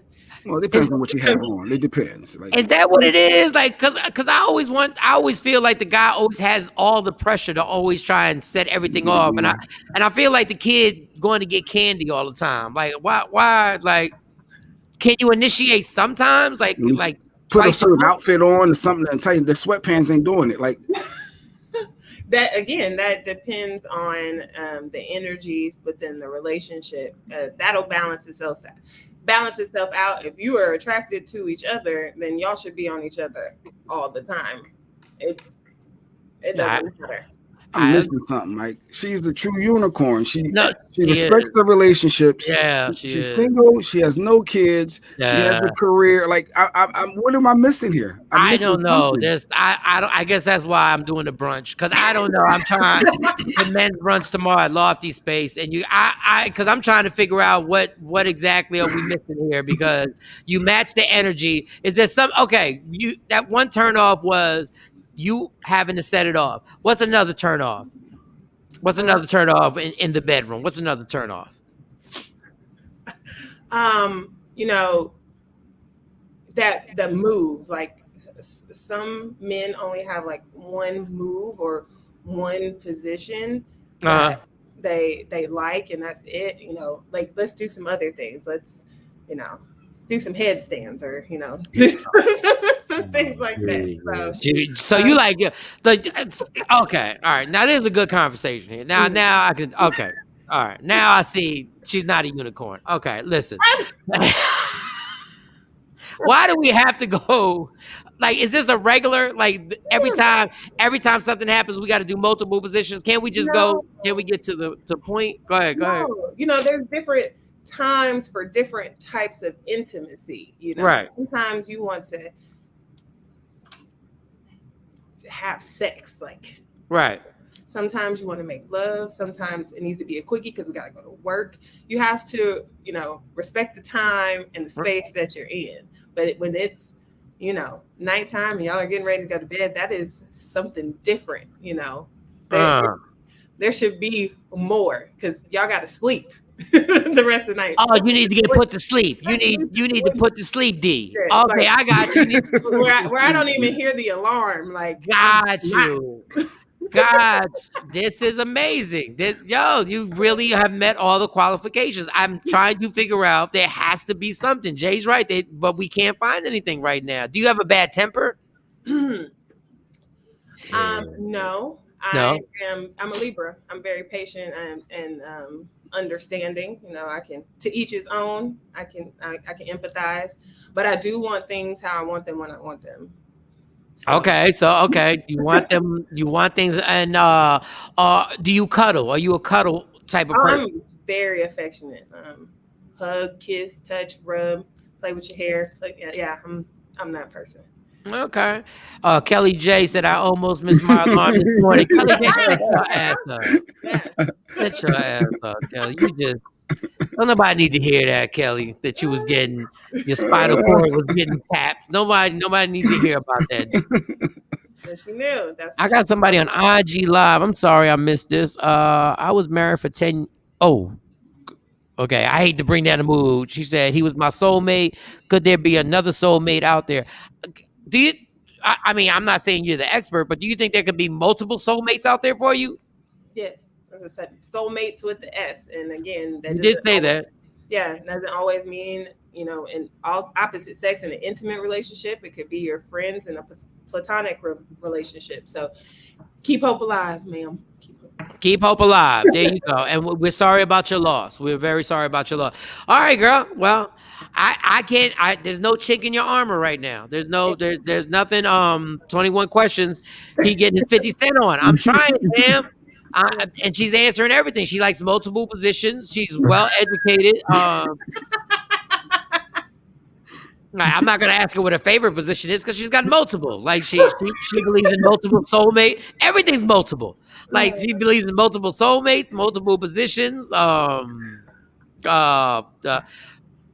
feel like I don't want to put her on the spot because I've asked Leah all these questions, but I don't want to. It is Friday.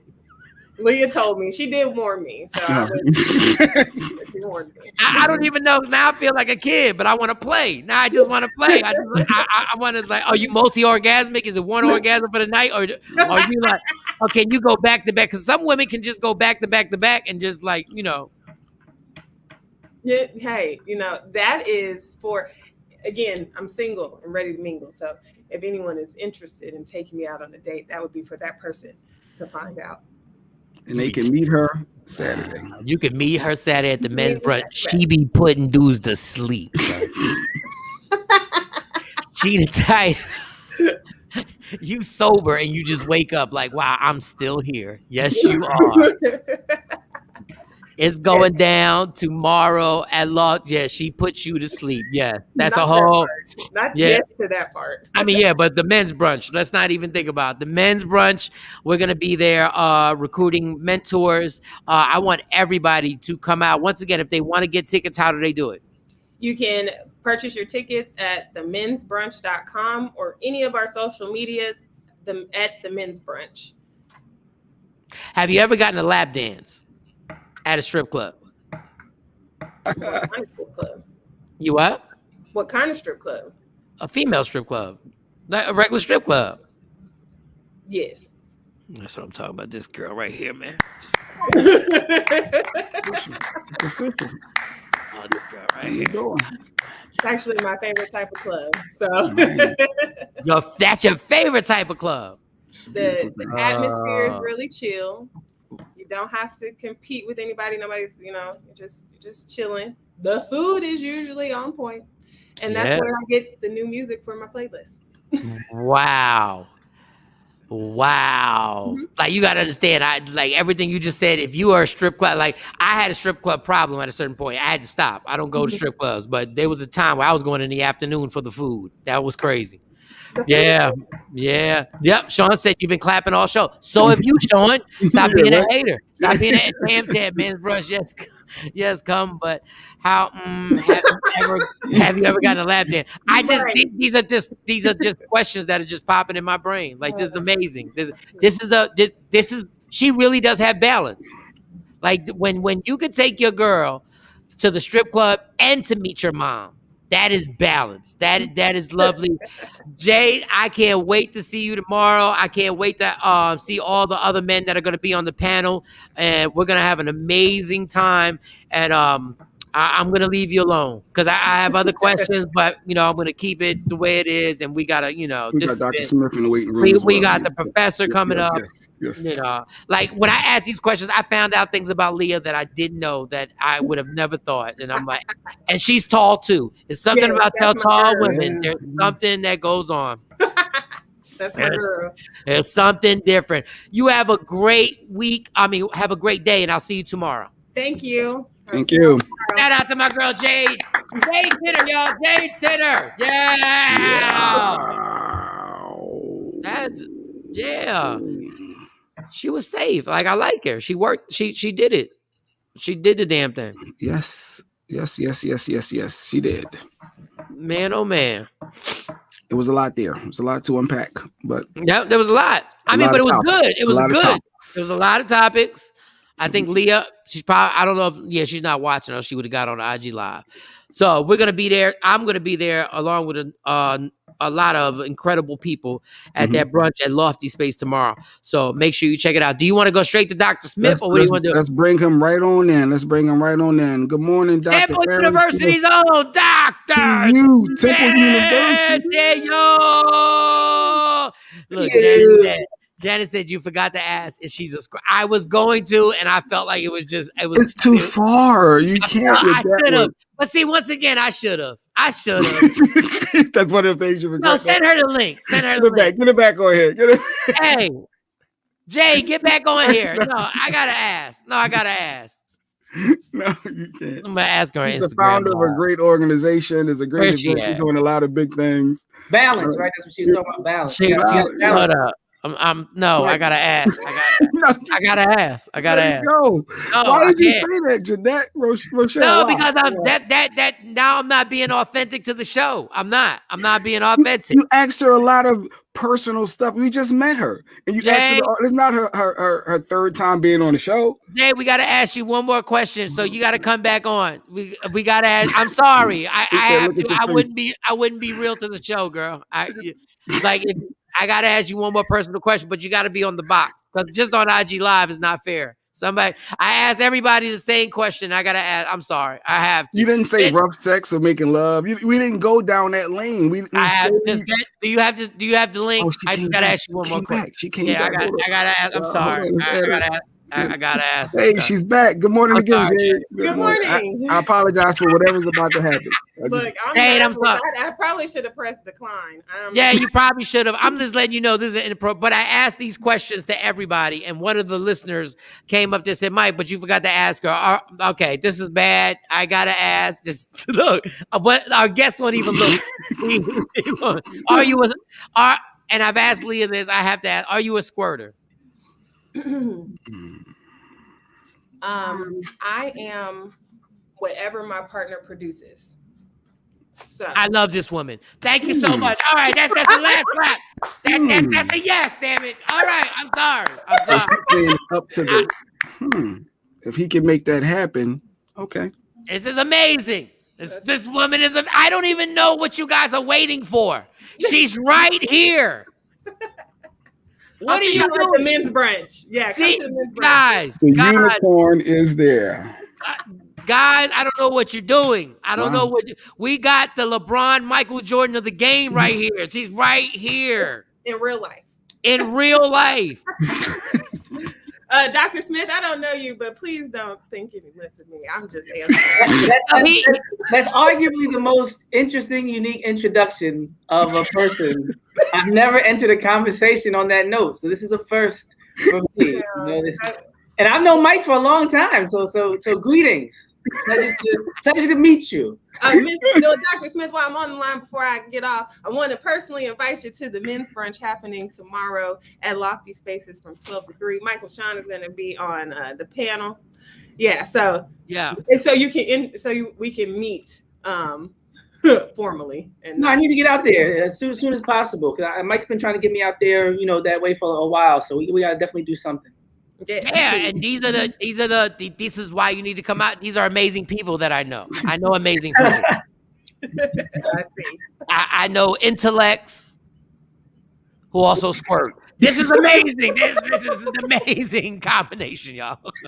Balance. The balance goes back to the balance. The scales, baby. It's about the scales, baby. What do y'all know? Jay, you are the greatest sport in the history of great sports. Thank you so much for getting on here and just answering that question. Because you know what was going to happen is people were going to play me and be like, oh, certain people you ask the questions to, but you scared to ask questions but you be talking all that you down to be awkward and all that other stuff. So thank you so much. Thank you. Thank you, Jay. You're welcome. All right. I will go. CJ. That was fine. That was fine. She was a good sport. That's why I worked out because she was a good sport. She wasn't offended. It's not what you say. It's the way you say it. You said it well. Okay. I guess as well as you can ask somebody if they're squirting. Right? If that question could be posed well, you did it, Mike. You did. I don't know how, but somehow I know. You pulled it off. well. Oh God! And she got to be single because you can't answer that question if you're not single. Gosh. Because that argument when you get home is going to be something crazy. You answered him. Why'd you answer it though? Yeah, why'd you answer? That's the second. The first one's like, yo, why was it? The second was like, why'd you answer? That's the part you're not gonna get past because you can't control what the other man says. But you're gonna definitely follow up. You might hold it in for a little while and be like, but why'd you have to answer him? You go back 20 minutes later with that one. You act like it's okay, and then you go in your room, and then you start getting in your own head, start talking to yourself. I'm just saying shit. But I'm just saying, I'm not trying to make an argument out of this. That's your ego bruised all. Come back in with the bruised ego. You fighting somebody. No, the funny thing is, and everybody always does it. The funny thing is the comeback after like 45 minutes of no arguing is the comeback as if y'all was still arguing like in the middle of it. Like you don't even reintroduce the topic. You just go, so why'd you answer him? So right in the middle. In your head, the argument's been going on the whole time. In my mind, there's been no break. I've been having this argument with you and then with myself for the past 45 minutes. You the one that then took the kids to the store and came back. I didn't ask you to do that. You should have known this was ongoing. This we weren't done. Nobody told you to be on the phone with your mom for 2 hours. Nobody. I was still fighting. I don't know what you was doing. No, and before any female says anything crazy, at least we don't do it while we're sleeping. Yeah. Ain't nothing like getting woken up to a question that should have been asked 4 hours ago. And I know most of the men in the room done been in a situation where somebody done tapped them on the shoulder while they was asleep and woke them up with an argument. A woke them, right? A woke up to an argument. Ain't nothing worse than you being like, wait, what? Who is she? Like, who's who? What? Is somebody here? Like, did you invite a friend? Like, what are we doing here? No. Or you ever wake up and your girl got your phone in her hand? I would rather be held at gunpoint. I would rather a stranger be standing over me with a weapon than to wake up with my woman with my phone in her hand asking questions. There's no worse feeling in the world. And you see it's unlocked and everything. You're like, oh man. Your eyes start beating back. You try to figure out what she saw. Is it a picture, a text? Which one? She looked through my browser history. Oh my gosh. Why is this my life? It's funny. It's funny. And now I realize how dysfunctional I really am in my life. Stacey doesn't do any of that. And you know what irritates me about Stacey? Is that Stacey will let it go.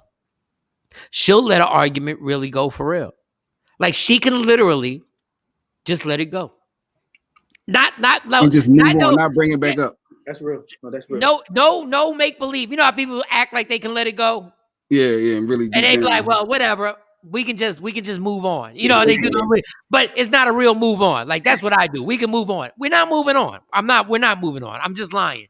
But when she says she can move on, well, that's a skill set. She moves on. She's a unicorn in that aspect. That's what we all need to do. We all need a little bit more of that mentality because that you have to move on. You have to at some point. Dog, let me tell you how much she can move on. Then we'll get to because Dr. Smith always has views and opinions on everything. So and they're strong views and opinions that are backed by facts. Let me tell you what this shows the difference between me and Stace, my fiance. So my daughter went somewhere and there was a little verbal thing with a girl, with little girl that was in. They went to a game. It was a football game. It was something, and my daughter told me she's like, yeah, she's in and that. So the mom of the daughter called Stacy on her phone, but Stacy missed the call. Not on purpose. Stacy just really missed the call, and I was like, call the B back. Okay. And she said, Mike, I'm not calling her back. If she's really pressed, I already know. Monty told me the story. If she's really pressed, she'll call me, and then we can deal with it. But right now, I already know it's just nonsense. And I'm sitting there. I said, "Would you scared to call her? Look at me. Look at me.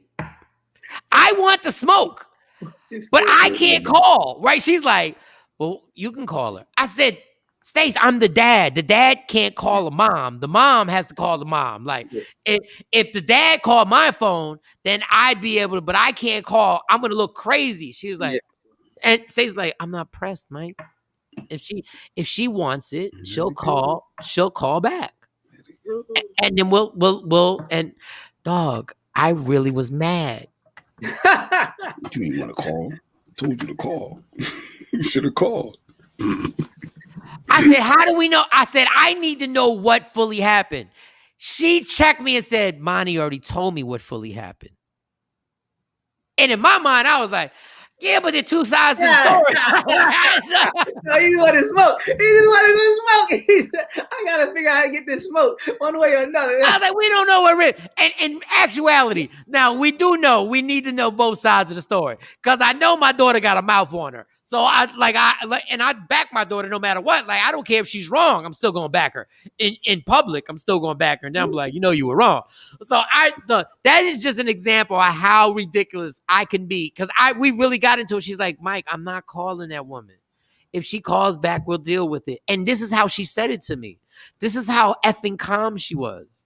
Like, literally, this is the person I live with. This is the opposite of what I flip out on a morning show. And the person I guess this is the only person I can really be with. I guess I could be with some. Yeah. Balance. Theme of the day. No, but seriously, I remember we did talk about that. Remember we were talking about having peace in the house, Mike? Remember we had that whole conversation about what a woman is doing and a woman bringing peace in the house? So no, when you were saying that, I was like, wow, that is really important, because even when a man is moving in a direction to disturb that peace, the woman still has the power, to maintain that peace. And that's a powerful role. And that's what really adds value to these partnerships. When somebody can bring peace to your life, even when you want the smoke, it's like, wow, like great. All of it. Oh, I want to inhale. I want every smoke detector in my house to go off. I so want it. Look, I understand my dysfunction. If it wasn't for me, they would never been a raised voice in our relationship ever. Ever. No, that's a beautiful thing. You acknowledge that though. Okay. Like never. But I come from a family where raising your voice was saying good morning. Like it was always I'm just like my dad. My dad wanted every bit of the smoke all the time. Like all the time. Like for no reason. Like this. And I realized that I'm the same effing way. Who ain't say good morning? Wait. I only heard 2 good mornings. There's 3 people here. Who didn't say good morning? No, don't eat nothing. We gonna figure this out. Oh Jesus! All right. So we got a couple. We wanted to get his thoughts on a couple things that was in the news. From a cop slamming a young lady around into a cop car to the gymnast. Actually, I think we should probably jump into the gymnast. This is the big thing right now. Where the FBI had a big cover up about the U.S. Gymnastic team. And actually, I'm gonna play the clip from the testimony recently from Simone Biles. Was it Simone? Michaela, and a lot of them, and it was very detailed. But I was shocked to really hear some of these notes, but to know that the FBI was a part of a cover-up is just mind-blowing to me. But here's a little clip. I told him that the first thing Larry Nassar ever said to me was to change into shorts with no underwear, because that would make it easier for him to work on me. And within minutes, he had his fingers in my vagina. The FBI then immediately asked, did he insert his fingers into your rectum? I said, no, he never did. They asked if he used gloves. I said, no, he never did. They asked if this treatment ever helped me. I said, no, it never did. This treatment was 100% abuse and never gave me any relief. I then told the FBI about Tokyo, the day he gave me a sleeping pill for the plane ride, to then work on me later that night. That evening, I was naked, completely alone, with him on top of me, molesting me for hours. I told them I thought I was going to die that night because there was no way that he would let me go. So with that testimony, it was a big cover-up, and of course, since then, since they ignored her concerns and their concerns, that it was about 100 more people that was suffered to the hands of that same individual. And like I said, I just didn't believe FBI would cover something up like this. So I don't know. I would love to get your thoughts on this, Dr. Smith. My thoughts is I'm shocked that you'd be shocked that the FBI, J. Edgar Hoover, would. I was looking at this document about the Black Messiah, for those who saw that movie about Fred Hampton's life, right? And it says here, and it all is on YouTube now, a lot of Freedom of Information Act. Prevention of the coalition of Black militant nationalist groups in unity, there is strength. A truism that is no less valid for all its triteness. An effective coalition of Black nationalist groups might be the first step toward a real Mau Mau in America, meaning the Mau Mau revolution, the beginning of a true Black revolution. So they're writing this down, is what they're thinking. Prevent the rise of a Black Messiah who could unify and electrify the militant Black nationalist movement. They didn't say anything about a crime being committed. So they're literally dedicated to preventing unity in the Black community. Malcolm X might have been such a Messiah. He is the martyr of the movement today. Martin Luther King, Stokely Carmichael, and Elijah Muhammad all aspire to this position. Elijah Muhammad is less of a threat because of his age. King could be a real contender for this position should he abandon his supposed obedience to white liberal doctrine. This is the FBI writing this. His obedience to white liberal doctrine or nonviolence, and embrace Black nationalism. This is what the FBI is saying. Carmichael, Stokely Carmichael, if y'all know about the Black Power, right, has the necessary charisma to be a real threat in this way. So you want to talk about a troll, somebody that sits up all night and thinks about your personality and your potential to unify your people and tries to stop that. with millions and millions of government dollars. So when you give your tax money, this is who the FBI was, especially under J. Edgar Hoover, for almost 50 years. So when people say, oh, I'm surprised the FBI would do something. No, the FBI was saying we need to neutralize. When they did these political assassinations, they call it neutralizing threat. So the FBI, the same ones that followed Dr. King, the same ones that are allegedly in cahoots with the Chicago police who assassinated Fred Hampton, the people who sent in numerous agent provocateurs and undercover people to instigate violence, literally bring guns to situations. Then when somebody gets shot, they would testify against the people they brought the guns to. He's a pedophile though, so why are they protecting a white man that's doing pedophilia? Well, I'm saying if you're gonna be a killer and a liar and a robber and a thief and an infiltrator, then why would you have an issue with protecting anybody from Jeffrey Epstein to Bill Clinton to Bill Gates? Like this whole pedophile thing, I don't think people understand. Christopher Columbus said that the ages that his men preferred, when he was bragging about human trafficking, Christopher Columbus, their hero, said it was between the ages of 9 and 13. They've been doing this. There was not just breeding farms during enslavement, there was sex farms. They would have children in a house like a brothel, and these sick white men would go to these places and pick which children they want to do certain things with. They had what they called bed warmers. They had what they called manservants. They had all these names for all these different things. Do you think they were just abusing the women? You think they were just abusing the men? You think they weren't abusing the children? Like this has been the culture. You have free reign over people that you consider property. And you've done it to your own family members, and you've done it to the people that you said you owned. There was never a break in this. Christopher Columbus was writing it down, bragging. We human trafficking, we molesting children. If you look at Greek mythology, there's something called the abduction or the rape of Ganymede. And you can Google that right now, and you'll see Picasso paintings and Rembrandts, right? And it's called the rape of Ganymede, and it's about Zeus seeing this beautiful young boy, bribing the father with gifts and immortality, turning himself into a bird and swooping down and grabbing this beautiful young boy to be his bottle girl. I mean, cup servant, they called it back then, for eternity. It's called the rape of Ganymede. You can Google it, and it's all these beautiful pictures of a bird with a young boy. So whenever you see these fountains with the young people, with the young boys with the wings and everything, no pants on.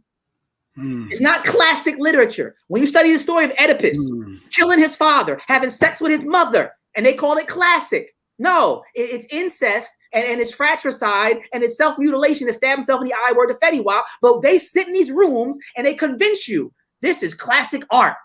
Why does he have pants on? Why is he around a bunch of I never even thought about that. Classic art. Old man, white beard, a bunch of little kids with wings and no pants on. Oh, classic. And you start to get desensitized. And you start to think that as long as it's white, it's right. And I'm like, no, there's a problem here. Oedipus is a sick story. They get mad if I play Tupac in the class, but I can talk about Oedipus all day. So the FBI has a history of it. America has a history of it. From the arts, the entertainment, to the law enforcement, and even to sports. That's why you can't wear what you want to wear if you're Serena Williams, but we'll dress the Dallas Cowboy cheerleaders in even less, and it'll be okay. Because as long as we're objectifying you, and as long as we're in control of your sexuality and your body, there's no problem. This is about ownership and power. It's not about showing something off. Serena Williams wore a catsuit covering everything, and everybody had a problem with it is because she had agency, and she was saying, this is what I want to do with my body. Meanwhile, every break in every football game, you see people with 10 times less on, and nobody ever says a word. It's a game. It's a real mental shell game. And I've yelled about this on the radio, about this pedophile culture that is in this country, that is normalized.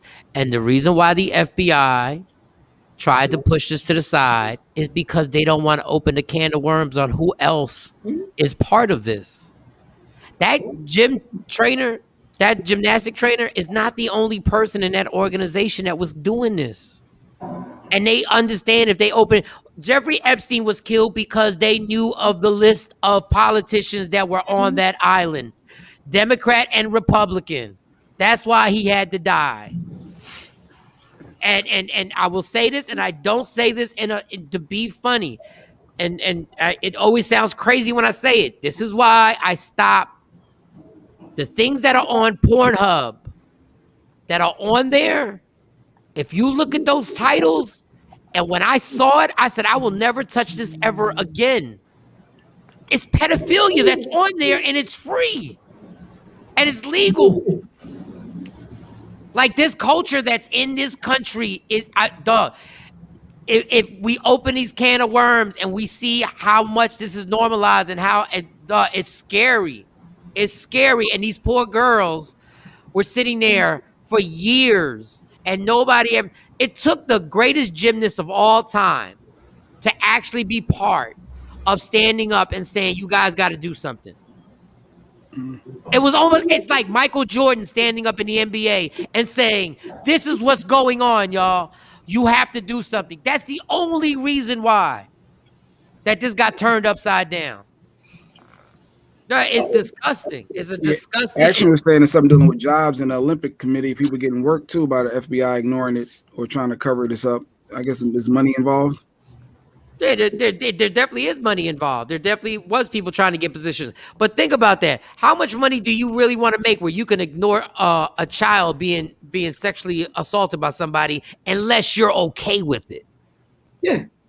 No, it's a culture of victim blaming and abuse and exploitation. And a lot of people say this. They talk about the racial legacy of slavery. They talk about racism and how slavery has a legacy. People don't talk about these other legacies of slavery, of enslavement that affect everybody. And this is one of them. This whole thing of just having carte blanche over other people's bodies and having control of other people, this is something that for 250 years was a thing. For 100 and something years, it wasn't. So this country has a far longer history of totally abusing and blaming victims and exploiting people, physically and mentally, than they do of even claiming that they don't. Not that it's been a reality, but 240 something years versus 150 years, this country is about that life. So that's why when people say all these children going missing, I don't know where they all went. Tens of thousands of people, hundreds of thousands of people over years. There's no way by design, without some support on an institutional level, do tens of thousands of people go missing without a trace. There's no way. Especially today with all the tracing and the phones and the DNA, there's no possible way that all these children and all these people just go missing. But let you be somebody they want to find. They can find a penny from space on a satellite. A penny from space. Let you be El Chapo or somebody. They will find you. But meanwhile, kid, was riding his bike 2 hours ago. Oh, we don't know what we just could never found him again. They got. If you look into Walt Disney, I won't even get started. We got the Catholic Church and the Boy Scouts of America. The two biggest pedophiles in history are the Boy Scouts of America and the Catholic Church. Yo, I literally have, I see, I wish I could, I can't share my screen, can I? If I could share my screen, I could talk to y'all for a minute. If you can, do you have, you see a button that says share? Yeah, well, let me know. Mm-hmm. Share screen. Ooh, I'm about to give me 3 minutes. Watch this. Share it. Don't show these steps. Let me know if you can see on my screen. Boom. Let's see this. Screen one. Tell me what you see. Do you see that picture? No. It's there. I'm in the show. It says share. I shared. Share screen. Screen sharing. Share screen. I think when it says share, you might be sending it to us. Chrome has lost permission to capture your screen. What does the screen say? Basically, I'll break it down. So long story short, I'll make sure I have that on point next time. But I'll just tell you, I could talk to you about it. There's the remake of Pinocchio coming out. So when you said Disney, I was like, wow, that's amazing that Mike said that right while, I was looking at this presentation. They're trying to get Cynthia Erivo, the fake Harriet Tubman movie that they made, that terrible movie, right, and all these other people to be part of this remake of Pinocchio.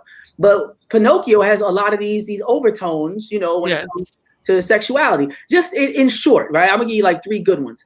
There's a character in Pinocchio called Stromboli. Mm-hmm. Literally is like a Jeffrey Epstein type character, and he locks Pinocchio in the cage, and they bring him to somebody called the coachman who peddles the children.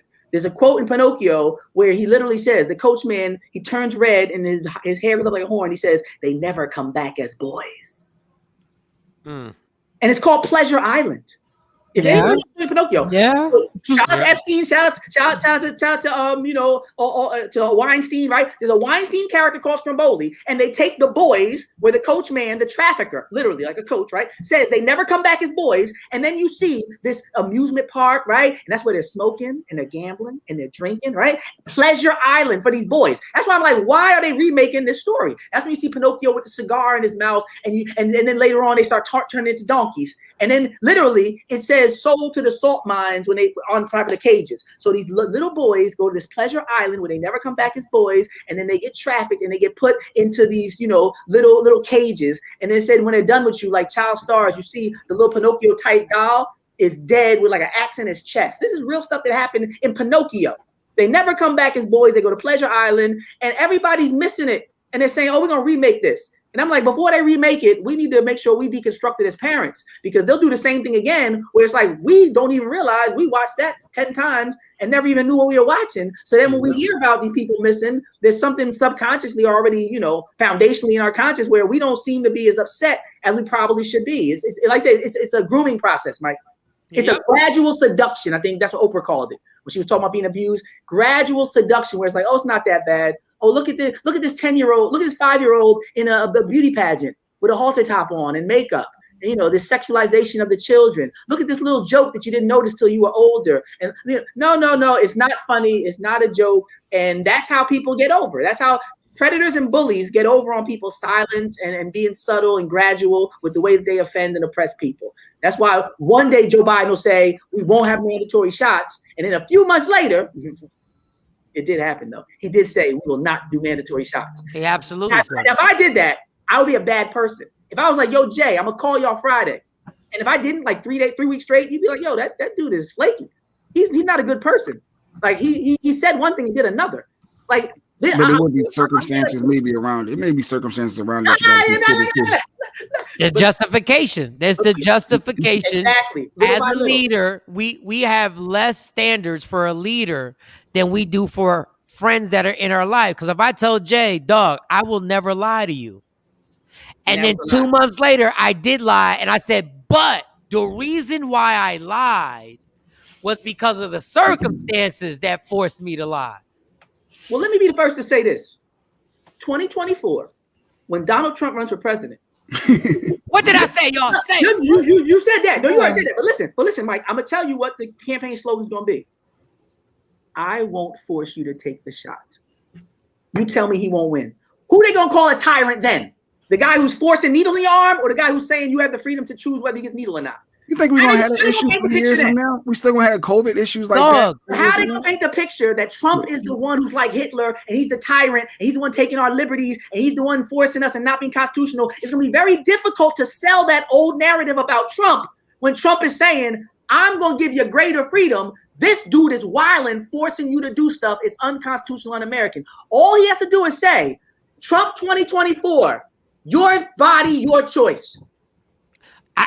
And there's people right now in the room I know people watching this. They're like, I don't know, Jay. Yeah, because he's already doing that. He's been interviewing, talking about your body, your choice. Yeah. Mm-hmm. I get you, Biden's done. If an election happened today, Donald Trump would be the president of the United States. Yes. And I keep telling everybody, Democrats, the gig is up. Yeah, it's done.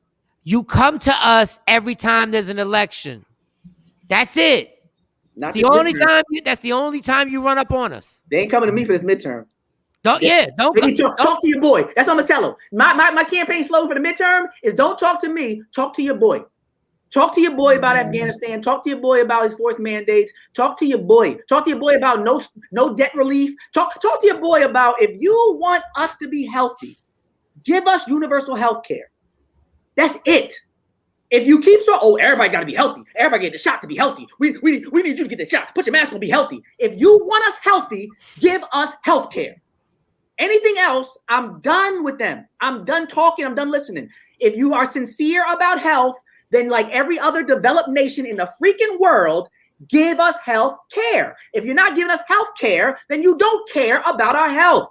Leave me alone. Don't carry me about no mask, no shot, no nothing. Because it's a lie. If you really want to help the world and help the nation, and you want to say we want to stay healthy and be COVID free, give us universal health care. Doc, this is why Bernie Sanders' head was gonna explode. I can't believe he's still, processing all this with them. He's like, I wanted to raise the minimum wage to an actual livable wage. We are so brainwashed that we were like, we don't deserve it. We fought him. We don't deserve for a minimum wage to help me actually take care of my family. But that's what they do. I said when they lock the pimp up, it ain't the people in the community that come and fight to bail him out. It's the people that he was beating on and exploiting. And forget all Joe Biden's little hoes ran up and said, leave Big Daddy Joe alone. Leave Big Daddy Joe alone. And it's like, yo, you the hoe he's exploiting. You the one he's gonna say, African Americans help me get in office. Y'all had my back, I'm gonna have y'all back. We haven't got a thing. Every black person that was advocating for Joe Biden got some explaining to do. Gay people got something. Asians got something. The DACA and the immigrants got something. Black people, the ones he said, that's sweet talk. Oh, we go to the top. You're not afraid, baby. Oh, I'm going to dress you up real pretty, but no dough. Oh, I'm going to talk sweet nothings, but give you nothing. Like, what type of policy are these black supporters of Joe Biden leaning on to say, this is why we were talking like that? This is why we were arguing with our family members what they had to do. This is why we got everybody on board to vote for Joe Biden. Don't you feel stupid now? Don't you feel betrayed in the least way? Don't you have some integrity about yourself where you say, Dag, he did promise us a lot and we haven't got nothing yet? Like when George Bush had the situation back in the day, for those who remember, there was a viral moment where people were holding up signs saying, I'm sorry. People that supported George Bush were making videos saying, I'm sorry for supporting George Bush. I don't see the Joe Biden supporters with any remorse, any humility, any admission of the reasons why some people were hesitant. Like, damn, y'all. Well, what's to the fact that it's been 9 months? At least it's 9 months, though, right? Say you miscalculated. 9 months, Doc. But at least be honest and be like, yo, you know what? By now, I did think we'd have something as black people. At least admit that. I thought in 9 months since we got him in, he put out 100 executive orders. Black people are not the focus of any of them. You don't think that's a betrayal? If somebody owed you money and you caught them shopping, you run down. You wouldn't say, what you buying? Maybe it's a holiday, it's Easter outfits. No, I'm first. I made you. Why would I play you? What are you doing writing executive orders? And the first one to be like, yo, black people that got me in office. You talking about, yeah, well, don't mess with the Asians. And wait, okay, that's fine, but that should be number 6. Number 1, 2, 3, 4, and 5 should be the black people that got you in office. Because that's really how politics works. Normally, the people that get you in, who gets what is politics. So you got me in and you're going to get some stuff from me. That's politics 101. So the fact that he abandoned all conventional politics and didn't service the primary constituency that is responsible for his nomination and election is basically just virulent racism. He doesn't view you as full human beings. Because if corporate America got him in, he'd do them right. They call him the senator from NBNA when he was doing all that tax-free stuff for the corporations in Delaware. He knew who buttered his bread. Whoever helps me out, I'm going to help them out. That is 101. So the fact that he admitted we helped him specifically, the fact he promised he's going to have our back specifically, and then wrote 100 executive orders, and we still debating everything, reparations to universal health care, to loan forgiveness. Man, out of here. I just want to know, y'all, just in life in general, other than the outrageous statements and Twitter and social media, what is different with Joe Biden being the president right now? Great question. Because Ronald Reagan famously said in his campaign debate, when he was trying to get reelected, he said, you need to ask yourself one question. Were you better off 4 years ago or better off today? To paraphrase. And if Donald Trump brings that back, if Donald Trump comes up in the next election and says, ask yourself, and granted, I know it's before COVID, but that's not the point. People play games like that. He's going to be like, were you better when I was elected? Did you like my first 9 months or his first 9 months? Because Donald Trump's economic rating was always above 50%. He can destroy everything else. If that economy was at least above 50, if it wasn't for COVID, he'd be the president. Because people are going to ask themselves, people are pretty selfish with that. They're going to say, how is my life impacted? Is my life better? And if people say, under Joe Biden, I'm being forced to take a shot. Under Joe Biden, I was promised to go back to normal, and I'm wearing 2 masks and getting boosters. Under Joe Biden, we got everything from Afghanistan and same police brutality against the black people. He said he's going to have our back. I don't see nothing about police brutality, yo. You got more videos about police brutality, right? Wasn't supposed to be different because this black woman was with this man and all this Democratic, right? All this identity politics. We got all these black people in office now. He elected all these black people. The same degree of abuse is occurring. We get the same amount of videos. There should be a different response. It should be Jay Black shows the video, but then he shows Kamala Harris's policy initiative because she's a black woman when she wants to get elected. It shouldn't be show a video, but it's the same response to the video that we had under Trump. It shouldn't be us just talking about it because we elected people that we thought was going to carry our voice into positions and places of power. Can we give him a year? Like Patricia said, is just 9 months. The Asians gave him 4 weeks and got executive order. Why would we give a year when other people give 4 weeks? Why would we demote ourselves? We are not second-class citizens. We should get what everybody else gets. Right. And that's a part of the problem is the consciousness of black people. We feel like we should be in the back of the line. We walk to the back of the bus. Like, no, we should look at what the best of the best received and say that is for us as well. And so let's get to this COVID thing. And let's realize what we forget. When Donald Trump said he wanted to shut down any flights from out the country, the Democrats said he was a racist and he shouldn't do it. Mm-hmm. He was a demagogue, or I forget whatever the word was. He's racist, yeah. Yeah. He wanted to shut down the planes. Listen, we killed him for blaming China. Okay, let's take Donald Trump's name out of this. Let's take his name out. Just a regular person. If it started somewhere, if it started in my house, right? If something started in my house and somebody said, Mike, it was your fault. How is that person wrong? It started in my house. You get a broken clock, right? Twice a day, right? I'm not a Donald Trump fan. What I'm saying is they used us and they said Donald Trump does all this stuff and they manipulated us to go like, let's not look at the topics. Let's not look at the end result. Let's not look at how everybody handles it. Joe Biden has handled COVID how? How? By forcing shots and 2 masks and boosters. Like, and not giving universal health care. So what's the answer? I mean, there's a lot of great comments I'm saying, by the way. Miss Wakefield, great comment. I saw Dave had some good stuff. Action brought up when you said your body, your choice for Trump's campaign is, but the Republicans saying it's not in Texas, so they can't have it both ways. Donald Trump inherited Obama's economy. Yes, so that was a much better situation than what Joe B's walking into. So, but what's the answer to COVID? He inherited Obama's economy, but he was president for 4 years. So he stayed above 50% for the whole 4 years. Like, there's something to be said about momentum, but there's also something to be said about maintenance. Like, let's be clear. Because Joe Biden done messed some stuff up in 3 months. His Afghanistan pullout, he didn't take no time to mess stuff up. So Joe Biden done made some mistakes in the first 8 months that prove that it don't take no time to mess something up. Just because somebody gave you something in good condition, don't mean you keep it in good condition. It takes some ability to maintain, although there's something to be said about momentum. Like, let's have balance. Let's have balance. But this is the thing. I'm going to do it for the people who don't do politics. I'm going to do it for the people who don't even think deep.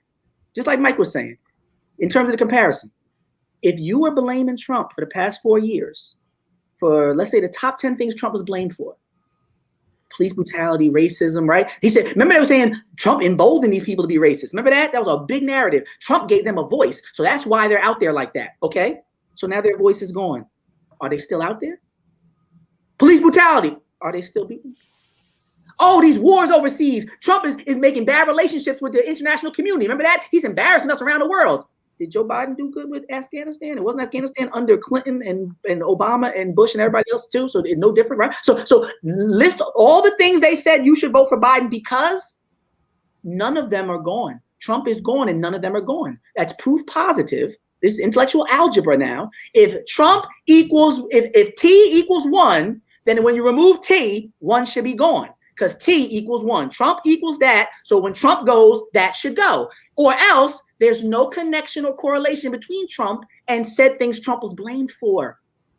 Like all you gotta be able to do is add the 4, y'all. Y'all said it was Trump that was the reason, but we still have all the symptoms, even though we don't have Trump. It don't take a genius to see y'all was capping. But this is why we have to take the word Trump out, because we think when we use the word Trump, people think we're supporting Trump. We're not. I'm not supporting Trump. I know he's a racist. I know he's a sexist. But you're giving him more credit for them flights than he did. Like Action saying it wasn't everywhere. It was just China. I do remember that. But my thing is, and Action, I respect that. It was just China, not white. That's where it came from. But that's where it was coming from.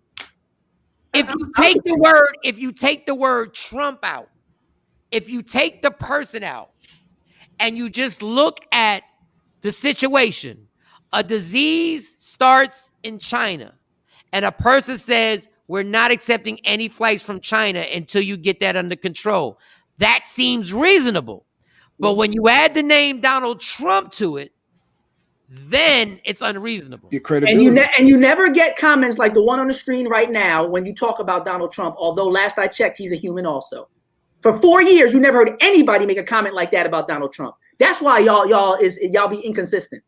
That's why y'all need to keep that same energy. Because when it came to Donald Trump, I didn't hear one person ever say he's only human. God's in control. It's because Joe Biden gets in there, he was an outward racist, all church fans. Now it's church fans because Joe Biden's in there. It wasn't no darn church fans for Trump. It wasn't no he's only human. God's in control for Trump. Trump was an outward racist, though. But Dr. Smith, he was an outward racist that clearly drew a line. Racists aren't human. God's not in control over racism. God's only in control over progressive Democrats with identity politics. That's not consistent. Did you see that same energy, y'all? But I just want, when you watch Joe Biden 30 years ago in front of Congress, trying to pass laws and calling black people monsters, basically. Yeah. That was outward racism.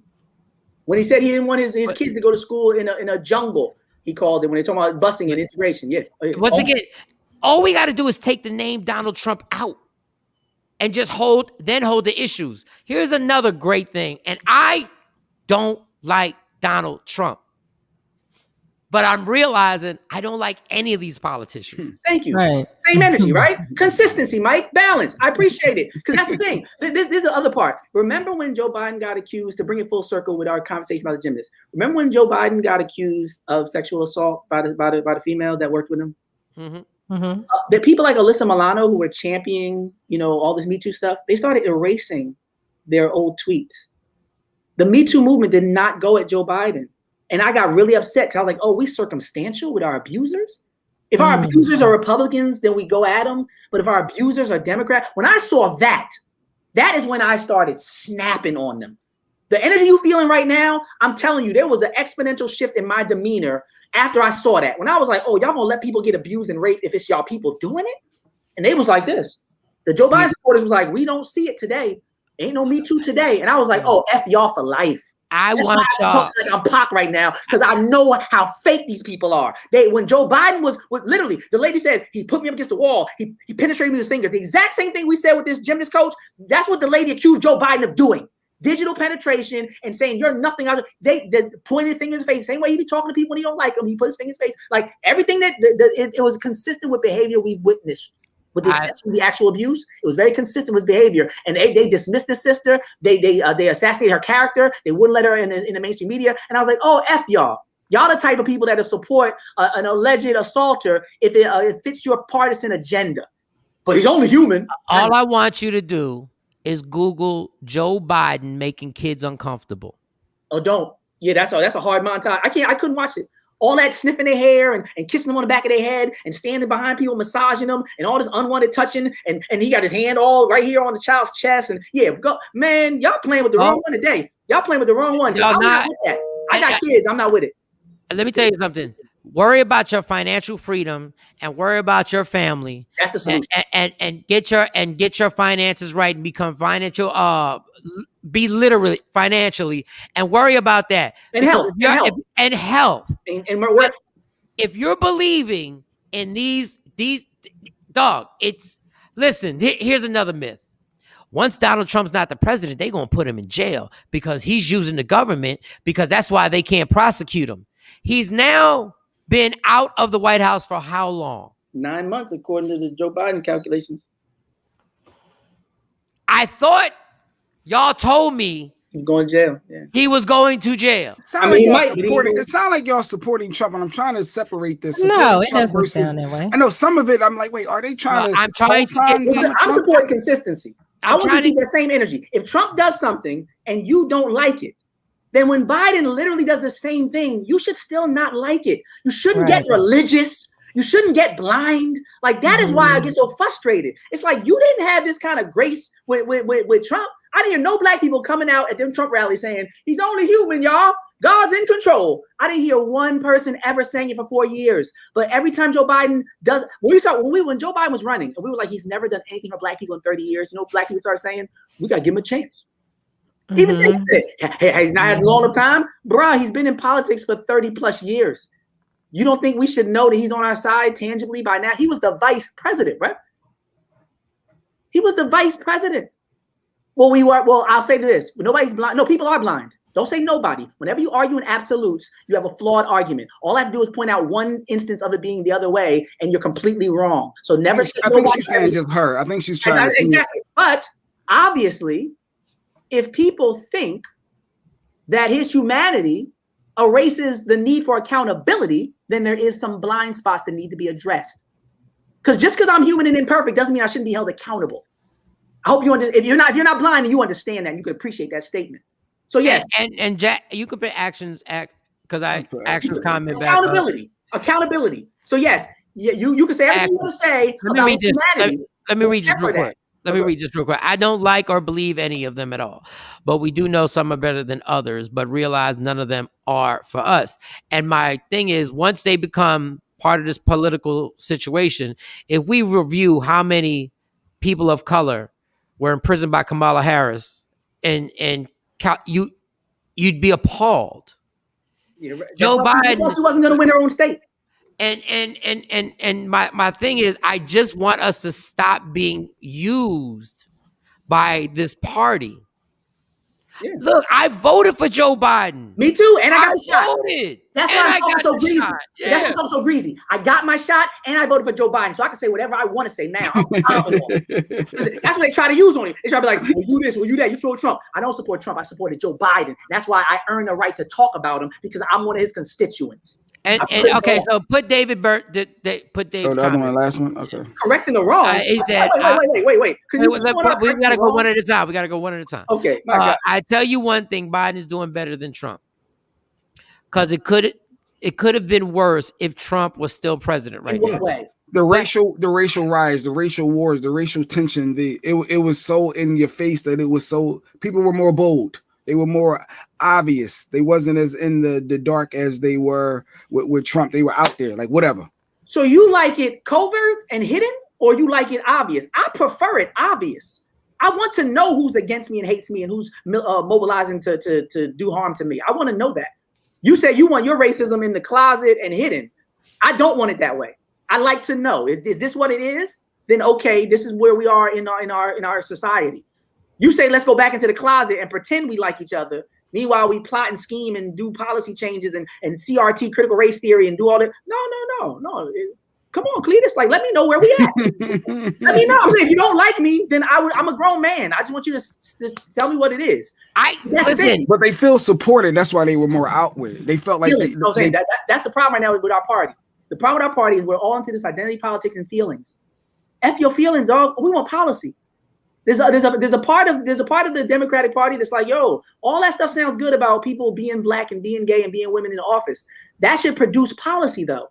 If there's no connection between their presence and the production of policy, then we have a profound problem. To Michael Eric Dyson with alliteration. But seriously, but Dave keeps saying he's fixing what Donald Trump. Mm-hmm. What is he fixing? Y'all didn't hear the story about Afghanistan then. Like, honestly, I'm not trying to be funny, but if you look at the recent bombings of mostly children in Afghanistan, where they try to say they were targeted strategic strikes, and the people in Afghanistan were like, no, it was mostly civilians and mostly children that got killed. Can y'all Google this for me? The value of the weapons that were left in Afghanistan, Shani or Jay, can you please? I want to give the number correctly. I need people to know how much money and weapons, night vision goggles, sniper rifles, air surface, that was left there for the Taliban. I need y'all to know that we have just armed the Taliban to the tune of hundreds of millions of dollars. You talking about he's fixing? 77,000 people. Afghanistan cost us $300 million a day for 20 freaking years. And he pulled out the way he did. What is he fixing? Like, stop. Would we feel better? Like, stop. That's the problem with us. We got to look at brass tacks, bottom line, death toll, health rate, employment, policy, finance, weapons, who's being fed, who got jobs. What is he fixing if none of that is improving? How much? What's the number on? Let me read these comments. Bobby Holiday, just because I'm imperfect and flawed doesn't mean I can't be held accountable. I love that statement. And this COVID thing, y'all. I just want y'all, and I hate to say this, but this is what's going to happen. We're never going to stop taking shots. I promise you. Not if they can help it. There are going to be more shots that are going to have to be taken from these pharmaceutical companies because there's way too much money to be made. So there's going to be another reason for the booster shot. And then there's going to be a reason where they're going to say, we're now going to take this regularly like we take the flu shot. This has nothing to do with this. Has to do with money. And it's not Obama, by the way, Afro Queen. Racial tensions existed well before Obama. No, most of the racial tensions in videos were look. There was plenty of racial tension under Obama. Yeah, but it wasn't as bad as on the forefront. But Dr. Smith saying they were hidden. Now they felt more bold. It wasn't as bad on the foot. This is where we forget. Yeah, I'm like Emmett Till, Trayvon Martin. It was pretty consistent. Like it wasn't like some big.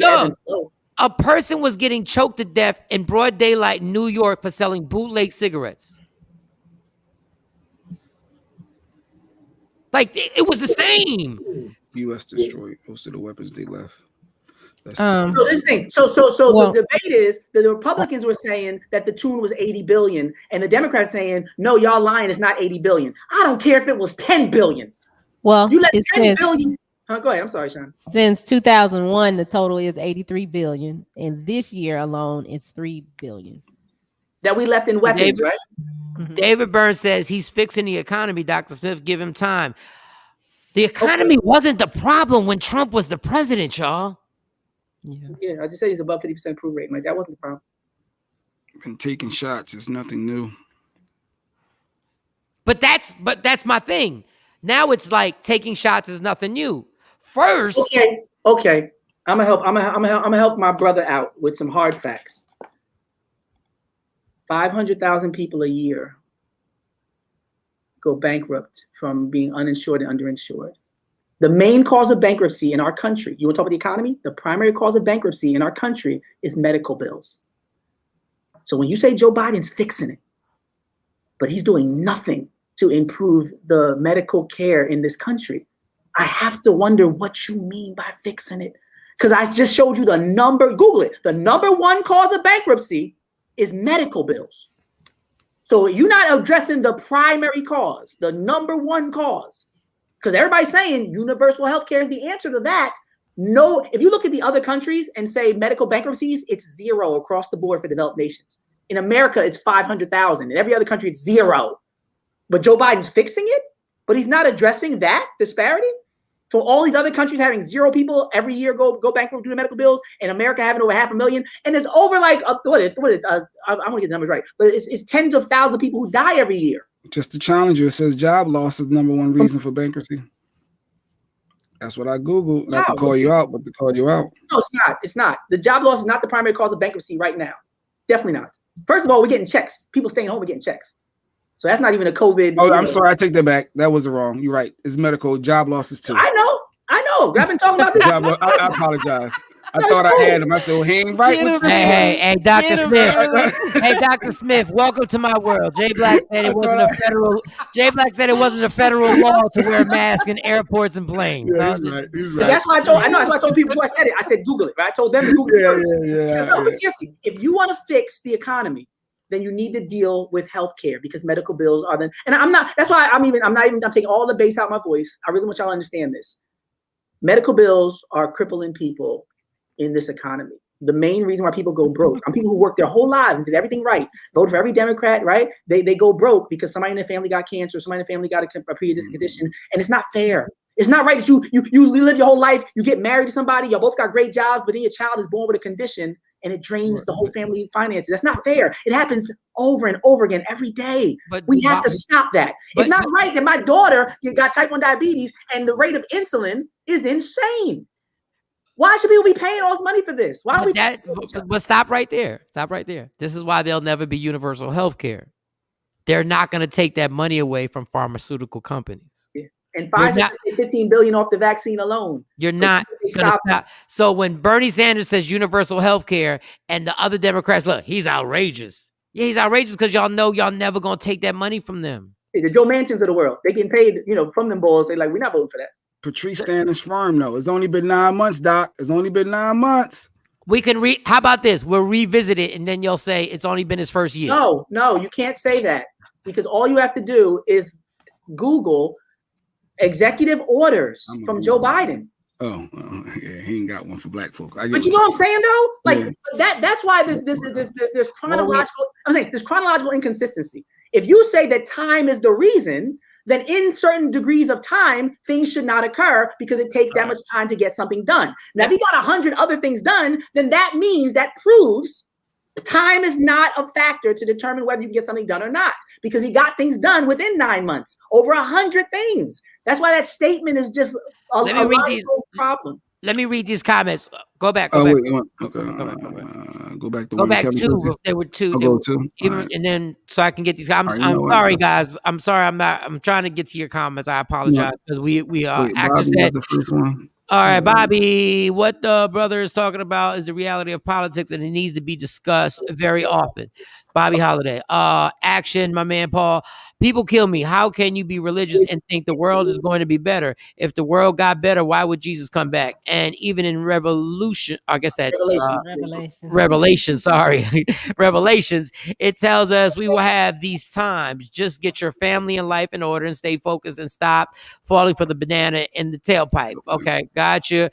Kevin, but the Democrat and Republican Party keep showing they won't give a ish to blacks in any dedicated bill because we as minorities of blacks continue to vote for them free, non-quote pro. Okay. Kevin, neither party. Okay, I read that. No, that's a new one. He did a second one. Neither party is not for the black building economy and financial wealth. Both parties continue to show they will not give reparations to blacks until blacks unite in many ways. I agree with everything you're saying.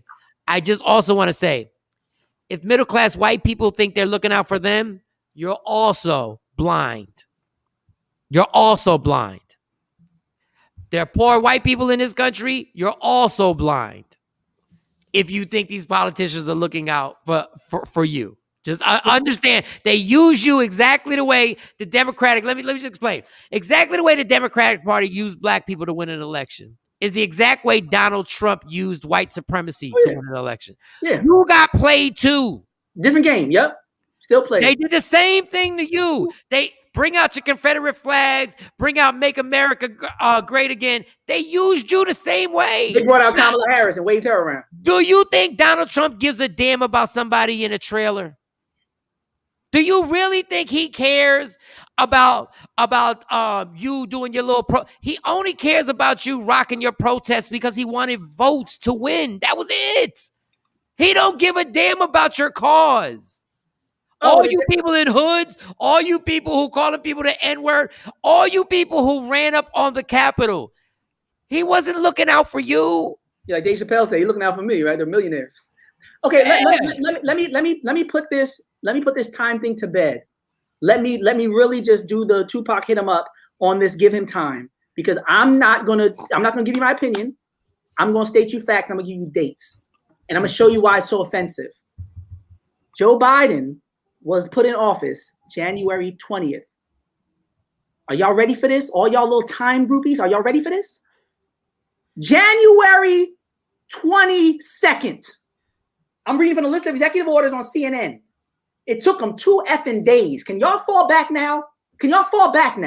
January 22nd, executive order. Reverse Trump's administrative ban on transgender Americans joining the military. Specific policy for a specific group. Look up how many people in America are transgendered, and look up how many people in America are black. It took him 2 freaking days. Stop talking to me about how much time it takes.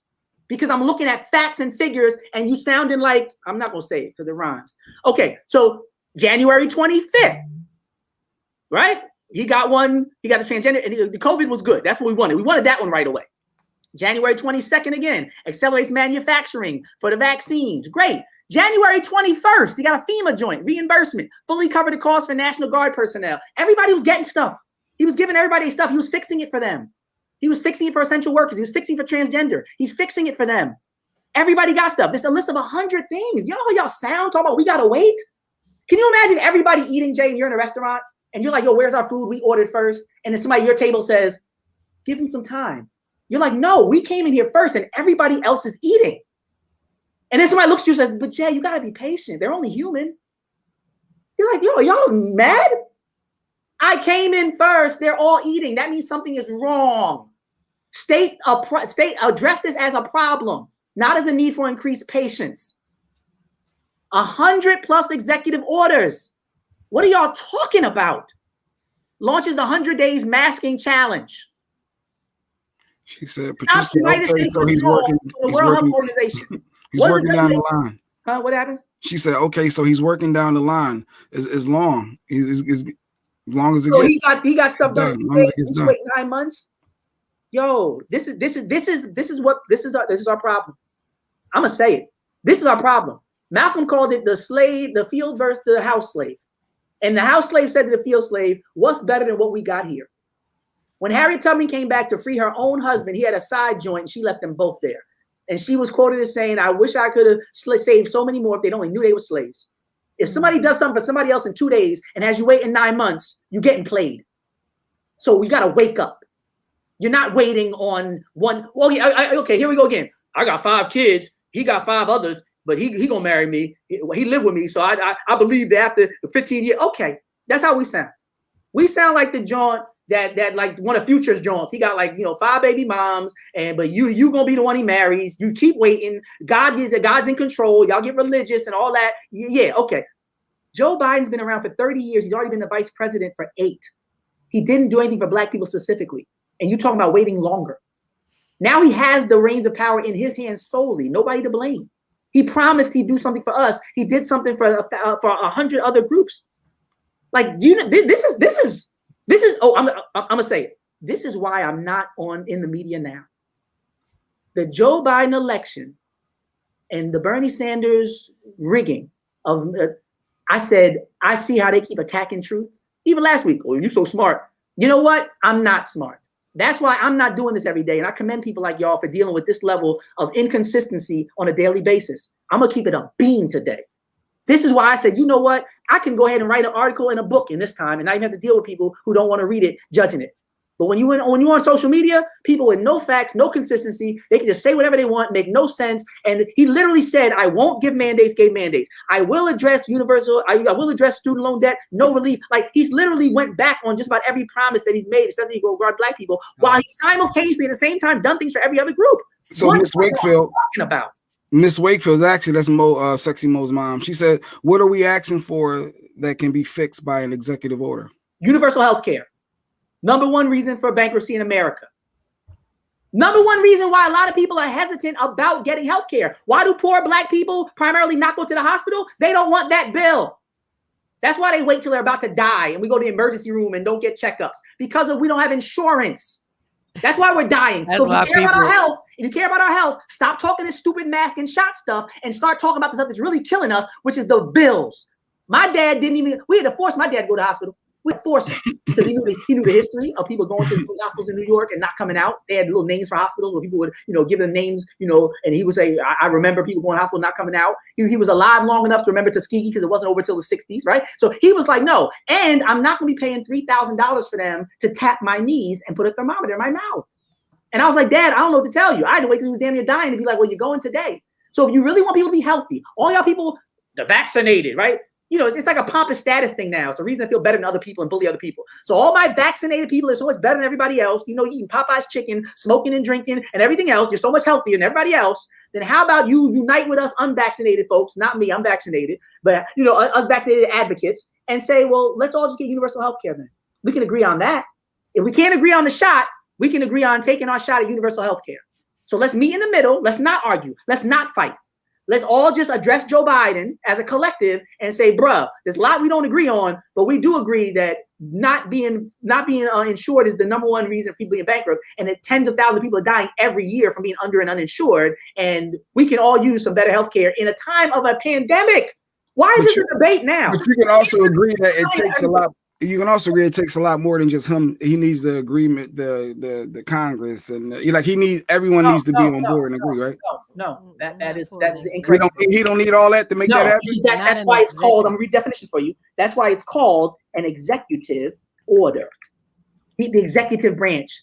That's the presidency. Executive order definition. I'm gonna give it to the people because some people do think that he got work with Republicans. A rule or order issued by the president to an executive branch of the government and having the force of law. Joe Biden can write the law, Jay, with his pen. The executive branch, they have the judicial and then the legislative, but he said he can give them something to say, this is law now because I'm the executive and I said so. That's why when Obama got frustrated, remember Obama was like, okay, y'all ain't gonna work with me? He started giving executive orders. Obama was like, I tried to work with y'all, but if y'all ain't gonna let me push nothing through, then I'm just gonna write it as it is law. I so decree. Take that. And I'm reading from a list of 100 times Joe Biden did that, Jay. He can do it. He has done it. He just won't do it for us. And just like the girl or the guy who somebody says, I don't want to deal with you. I don't want you anymore. Leave me alone. But you still in your mind say, we could work it out. You're the sister with the black eye and the missing tooth. Talking about, he still loves me though. I just make him mad sometimes. That's how they sound to me right now. And you're being abused. And you're advocating for your abuser, saying, give them more time. He's only human. No, he's an abuser. You're in a toxic relationship, black people. Wake up. Stop yelling, J. Marie. Keep it cool. But and listen, man. I say take Trump out the equation. Just listen, y'all. No matter what, listen to what the system has, the political system is now. Okay. A president wins an election. Let's say they win everything. The general election. What are the other votes you got? That wins everything. Popular vote, electoral college. That's what the electoral college wins everything. It wins everything, right? Democrat or let's say it's a Democrat. For the next 4 years, what he promised or she promised us, right? We voted. We all agreed that we want that person to do what they promised. They sold us this dream. Go ahead. Do you know what the other party's job is? To make sure that they don't do everything that they promised that we voted for. We said we want them to do. They will now spend the next 4 years to make it as difficult as possible for Joey B. No. For Donald Trump too. Right. He won an election. No matter who you are, just think about this. The other party's job is to stop that president from successfully doing what they promised they would do. And that's disgusting. How is that? People are dying though. How is that a productive actual government? No, that's sad because people are dying. Like we said, all these problems we talked about. And meanwhile, like Mike just said, they're not thinking about the people dying or the children having bombs dropped on them or people beat by police. They're thinking, like I said, how can I win? How can these are people like Mitch McConnell, who's like 70-something years old, if not 80-something years old. Like, it's so sad that people in power at this age are more concerned with their team winning than children dying and people being beat in the streets and not having food to eat and having health care. I promise you guys, if the Democratic president was against vaccinations, the Democratic Party would be against vaccinations. And that's what I don't like. We changed our tune based on who's in office. And that's one of my inconsistency. If you're consistent and you say, this is what I stand for, and you keep that, I don't have no problem with you. There's nothing to argue about. You are, but I have a problem with people who are like, yo, if Donald Trump had told us, Jay, if Donald Trump had told us we are forced to take vaccinations, how would the Democrats be reacting to forced vaccinations? It's not well received because of who he is as a person. As we say in North Philly. Keep it a bean. Anything coming from Trump, you're going to have a wall up because of what he represents in That's your mind. Problem. It's about life and death and healthcare, medical attention, right? And staving off the negative effects of a pandemic, then we shouldn't care who's saying it. We should care who's being saved by what's being said. And that's the problem. Like, that's what Mike is talking about. Like, it doesn't matter who's in office. Let's focus on what's actually happening. And I think that the Democrats in particular are under this illusion where it's like, if Joey B says it, it's okay. No, somebody's forcing you to put something in your body. Do you know, this is the thing. I'm going to say this because I got to say it early. Mike, if you allow these powers to be extended to the president, Just know what you're going to get when Trump gets back in office. Because you can't turn it off. You can't turn this faucet off. You are agreeing that the president could put something into your body. You're agreeing that that's okay. Watch yourself, slippery slope. Because the Republicans will say, give Trump time when he starts saying what else you need in your body. Because if you let Biden do it, you're going to have to let Trump do it. Y'all playing a dangerous game out there. But let's keep it as simple as this. The Democrats say a woman has the right to choose about what she does with her body. Exactly. That's where I was going. But you need to get the shot.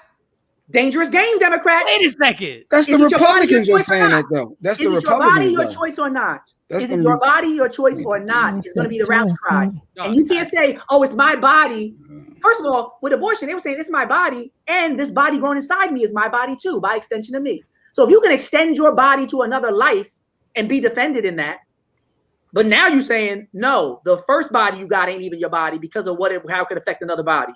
There's some inconsistencies there that are really going to be problematic in the future. And all these anti-abortion Republicans, y'all better watch yourselves because y'all laying the groundwork for some real serious opposition to your freedoms with regards to your choice in your body. So keep playing these games in the temporary where you think it's all sweet because your peoples is in power.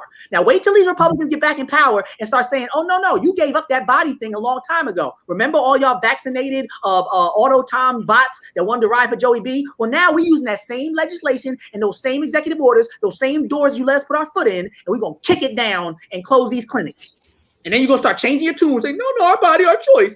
No, it wasn't your body, your choice with the vaccination. It's not your body, your choice when they come with these religious zealots and the alt-right and the religious right, and they start telling you that it's their body. You're saying that the government has control over your body. Watch yourself.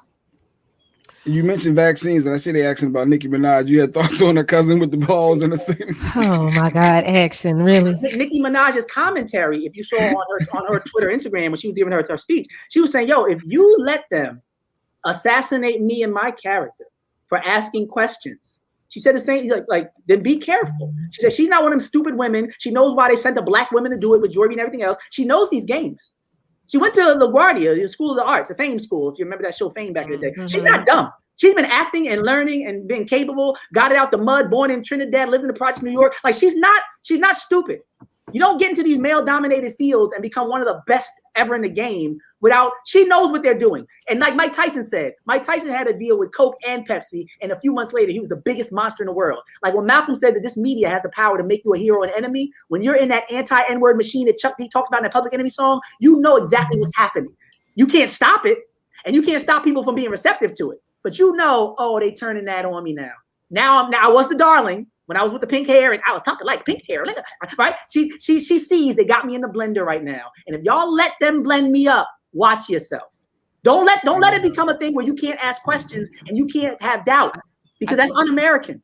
You can doubt and you can wonder. You can ask. Your whole point of existence is you're supposed to question. Yeah. What are you then if you're not? You have no question. God, like you're supposed to have questions about things, and when you see this world is based on inconsistencies. You can't tell me I have to get a shot, and I'm going to be as simple as possible. But every Sunday in football stadiums, there are 60,000 people without masks on, yelling "F Joe Biden." You saw that? They all yell "F Joe Biden." But how do you want me to make sense of it? Yeah, how do I believe you? You want me to get it? I got the shot. I can still get COVID. And every Sunday in 32 cities all over the country, Thursdays, Sundays, and Mondays, there are over 60,000 people with no mask cheering. Mm-hmm. I don't know what y'all want me to think anymore. All I know is I took your stupid shot. I'm not taking another one. And I voted in the last election, but in this midterm, I'm not voting another. I voted for Joe Biden. But you ain't voting in the midterm. I bet you ain't gonna stop your work and go to the midterm and get more of this. We did everything you wanted us to do, and we're still not winning. That's the problem too. The people cooperated, most upset. If I didn't take the shot, I'd be laughing right now. If I didn't vote for Joe Biden, I'd be like, y'all stupid. Y'all got a shot and a racist in power. But the fact that I voted for him and I took the shot is why I'm frustrated. Now, let me just give you another example on CNN. Turn on CNN right now. Do they have the count of people who have died from COVID 24 hours on the screen? No, they don't. They don't. Why? Because Biden's the president now. Yeah. When Trump was the president, it was day. on there every day. Pro Trump heavy all morning. No, I'm not. No, I'm not. No, what I'm trying to. I know we're not. We're definitely not. What I'm telling you is when you're getting played, they had the numbers every day on CNN. It was at the height. Oh, they're telling us it's getting worse. What's the headline, Mike? I looked it up for you. I looked it up for you. Ready? Here's the headline. Top headline. What you need to know as FDA considers boosters. That's the top headline. No lie. Y'all can go to CNN.com right now. The top headline is they're trying to get us to take the booster now. Yep. More shots. Yeah. More shots. For y'all. Shots. For y'all. But let me give you one more, Mike. I got a great one. And shouts out to all my religious people in the audience. You know, he's only human, God's in control, right? And as an ordained deacon, right? I want to drop this jewel on y'all. Do y'all remember when the vaccinated, unvaccinated war started and the people were yelling, trust the science? Mm-hmm. Ain't it funny how people say trust God, but then when it comes to vaccinations, we should trust science, but then go back to trusting God? Which one is it, y'all? Should we trust God or science? Or should we have a balance? I'm just asking a question. Because like Nicki Minaj said, I think that's appropriate. Because people are saying trust the science like it was the be-all, end-all. What if God spoke to my heart? What if God said I don't need the chemo? What if God said I don't need the shot? What if God said that he's in control? What if God told me that he'll take care of me and fight my battles? Why should I go and listen to Fauci when I have... No, we're not religious now? What happened to our faith? Right? These are legitimate questions. Because y'all was yelling trust the science. Then when Biden makes a mistake, it's trust God. There's some inconsistency going on that we need to address. We never got to play the other clip that we wanted your thoughts on. If it's like you got 2 more minutes and we play this, let's play. It was a situation where a cop got a little aggressive with a female. And Kamala Harris can handle that, Jay. Kamala Harris got us. She the top. Yep. Oh my goodness, that's a lady. It's a woman, sir. Oh my goodness. Wow. Yep. Wow. What the with you? So that's the gist of it right there, where, you know, she was resisting, as they say, and he slammed her into the car door and knocked her out a little bit. And she was saying she can't breathe. I don't know if that was legit, couldn't breathe, but, you know, some people, the cops. Before Doc, because I'm going to let Doc just go in and y'all going to get really pissed at me. Y'all going to get pissed. And I just, because we never see the whole video. If I tell you to put your hands behind your back and you don't, what am I supposed to do? I just want to know. As a cop, what am I supposed to do? If I ask you to put your hands behind your back and you don't, what am I supposed to do at that point? I just want to, should I just let the person go? No. I mean, it depends on if they're trying to escape, right? That depends. Like to me, all that's relevant. Because I've seen cops approach a dude that they probably couldn't take one-on-one and just talk real calm, knowing backup's coming. But I just want to know. I get the conversation, but if the person just is not going to wait for backup. No, I'm saying I've seen cops wait for backup and be like, so the cops now the backup comes, and they still won't put their hands behind their back. What does the backup do? No, usually they get closer to them. They get in position. I see them do the gloves. They get behind and they do what they do. They train to do. Then if it's necessary, then they engage physically, and they usually just do it to restrain and affect the arrest. They don't do bear hugs and lift them up like the guy was doing.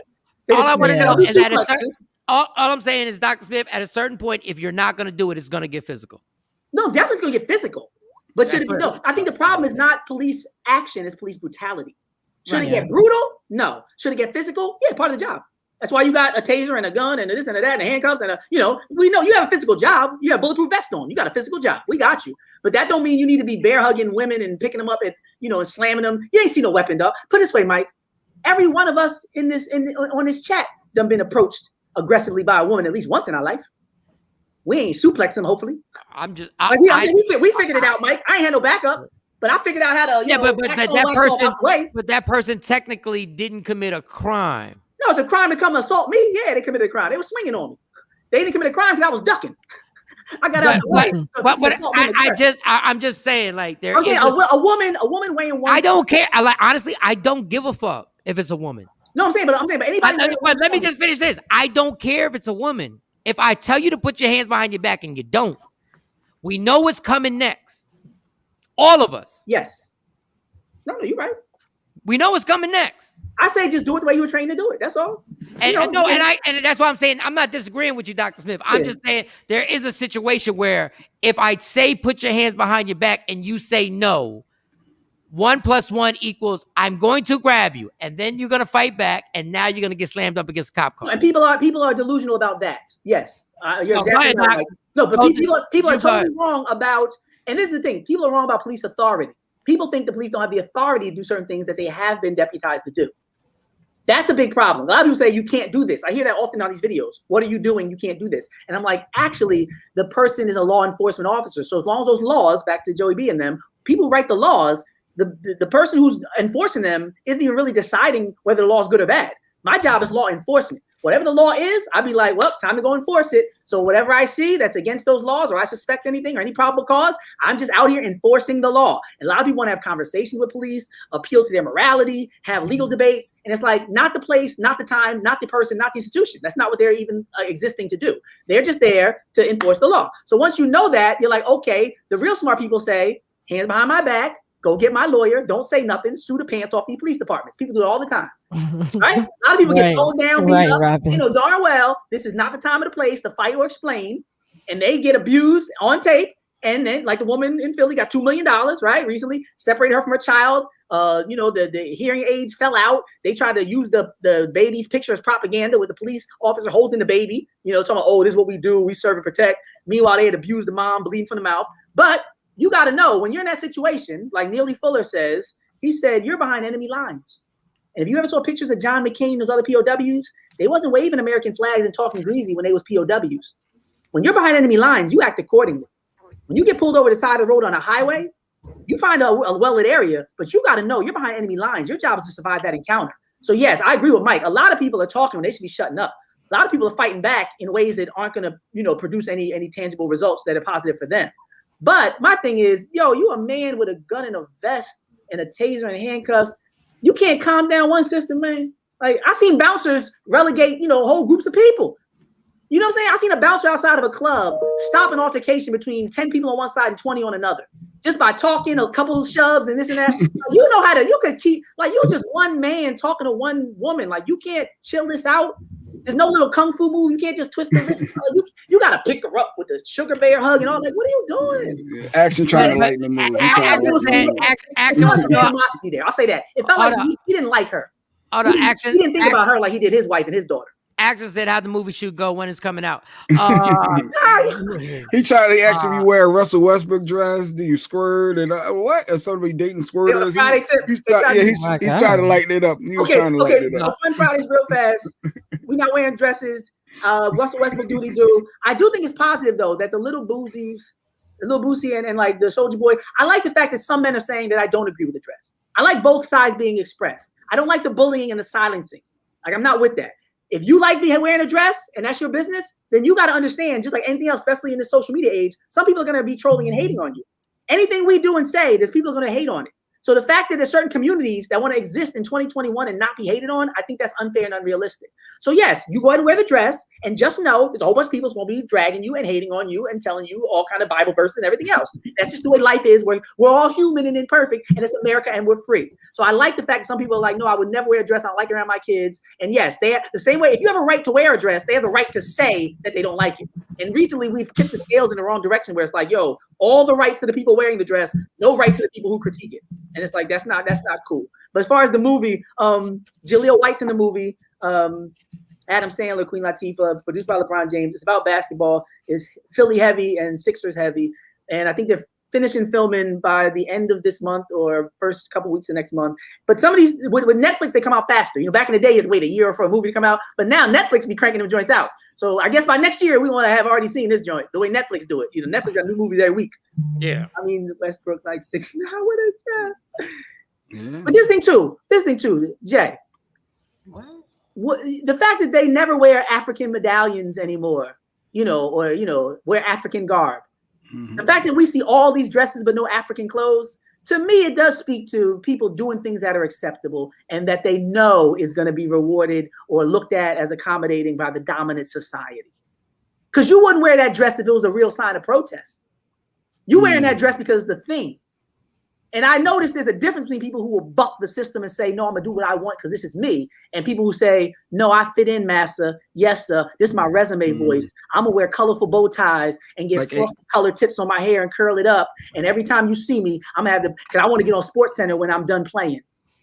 And you see people auditioning. Politicians, like AOC, she did it with the tax to rich. She was bold enough to do that. You're signifying, as they say, you're showing a signal of who you represent, who you with. And me, you, and Michael Shawn have the same experience because we've been in the club in VIP, and you can survey the club from VIP, and you can see what women are auditioning. Whether they holding drinks, whether they twirling straws in their mouth, whether they dancing and looking up at the DJ booth every 5 seconds, we can see some of these women are not just partying. Some of them are trying to get themselves in position for after this. And these athletes and actors do the same thing. They be like, I want to play the big boy game. I want to be one of the Weinsteins. So I'm gonna be like Oprah and kiss them on the cheek and introduce them to all these girls and be, because I'm trying to be like y'all. I'm trying to be at the boss's table, or I'm trying to be under the boss's table. People audition what they wear, what they say, the politics that they don't talk about. Remember when LeBron came out and was advocating for China? Remember when LeBron was like, yo, shut up about China. Remember LeBron shut everybody down about China? Yeah, we all know who got the power. We know who the pimps is. Yeah, we think LeBron got power until China's involved. And LeBron out there. Every single body was supporting Dave Chappelle when he said Hollywood tries to get every black comedian in a dress. And they were like, yo, that's true. And they were like, yo, every black comedian has to wear a dress. That's crazy. Everybody from Flip Wilson to Martin Lawrence to Kevin Hart on Saturday Night Live, we was like, that's crazy. Stop wearing a dress except Russell Westbrook. Yeah, that's cool. No balance, inconsistency. Now where's where'd it go? This ain't part of that same agenda attack that they was all with. Oh, you're homophobic. Oh, you're homophobic now.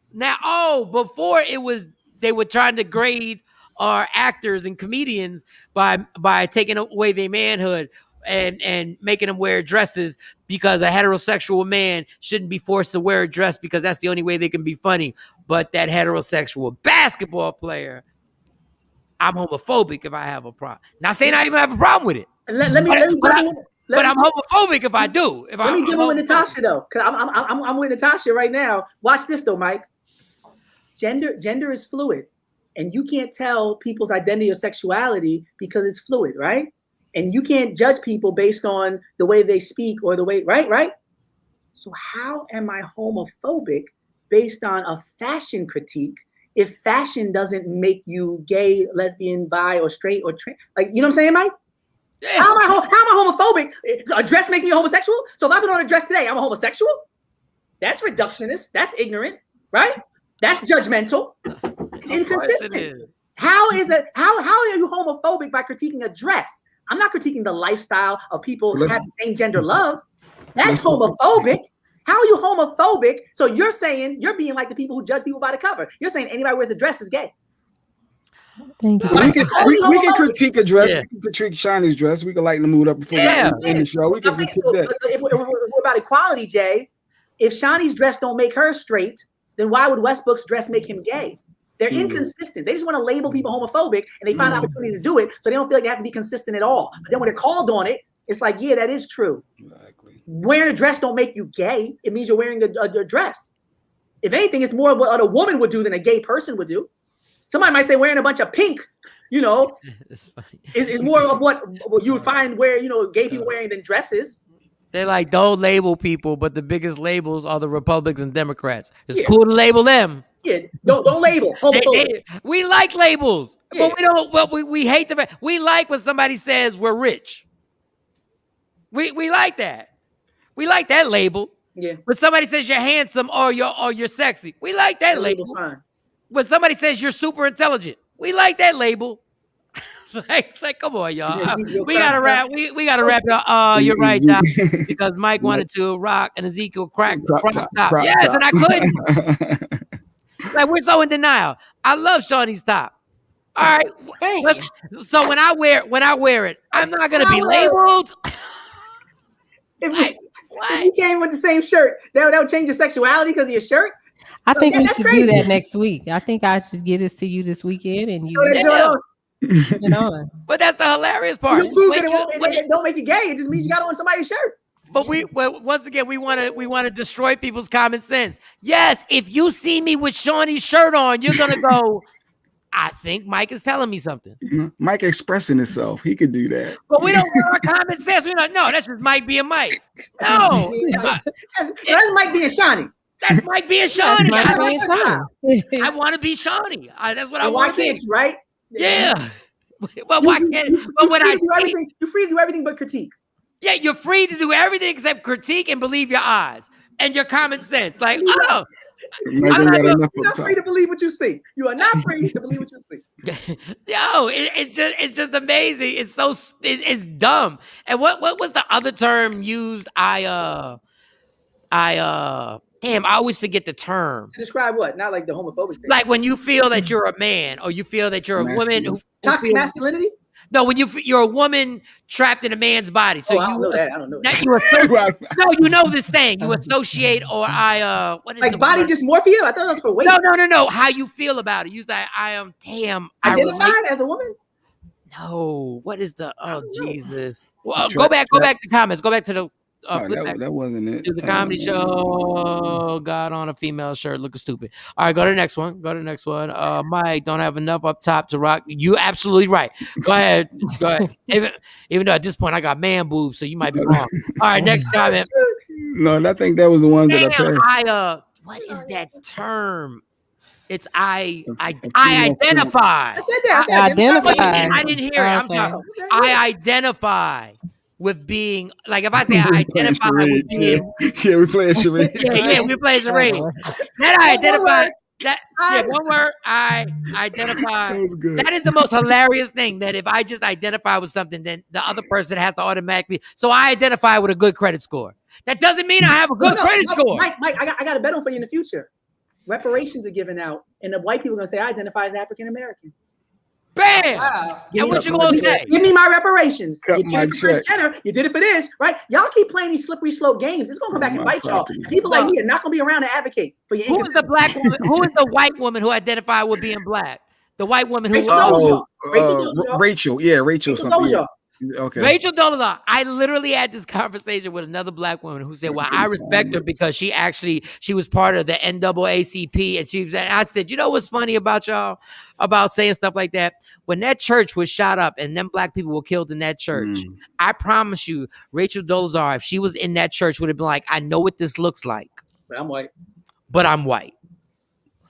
You can't just identify, y'all." Yeah, but you just can't identify. You're not part of this. I can identify with being a woman all I want. I'm never gonna have a menstrual cycle. I thought that was offensive when they gave Jenner the the whole award, the ESPY and everything. So all these women work all of their lives, and they should be getting these ESPYs, and you gave it to Caitlyn Jenner. I was like, yo, if I was a woman, I'd be like, yo, don't do that. Don't make an operation the summation of my femininity and my womanhood. Because honestly, if somebody went and stitched something to their body tomorrow and then got some shots and some melanin shots and said, "Oh, I'm a black man. I went and I had an operation. I threw a penis on and I got some shots. I'm black. I'm y'all now." And I'd be like, I don't know. I don't know if that makes you us. They gave Bruce Jenner Woman of the Year, and he just became one. Woman of the Year, and only been a woman for in his rookie season. He got Woman of the Year in his rookie season. Before a year being a woman. Woman of the Year before a year. He ain't this man. Hold on. This is the crazy thing. This man became a woman after he got rich being a man. So he never had to deal with what women had to deal with in the workplace. He was never turned down for a job. He was never paid less simply because he was called. Right? Never catcalled. Yeah, he was never catcalled. He was never stereotyped. This dude got Woman of the Year. And never a single mom. Never a single mom. And all the maids and help and baby mamas helping. No, his breasts were never sore from breastfeeding. His breasts were never sore from breastfeeding. He was never had cramps. Never had cramps. He never had sex with somebody who came first and didn't get his. Listen, he never got any. He never did any of this and got Woman of the Year. Yeah, the rookie season got me actually. Rookie season. Let me spice up your Rachel Dolezal Fresh in analogy. the Right? game. For those that don't know, Rachel Dolezal, when she was white, sued Howard University for alleged discrimination that favored African Americans.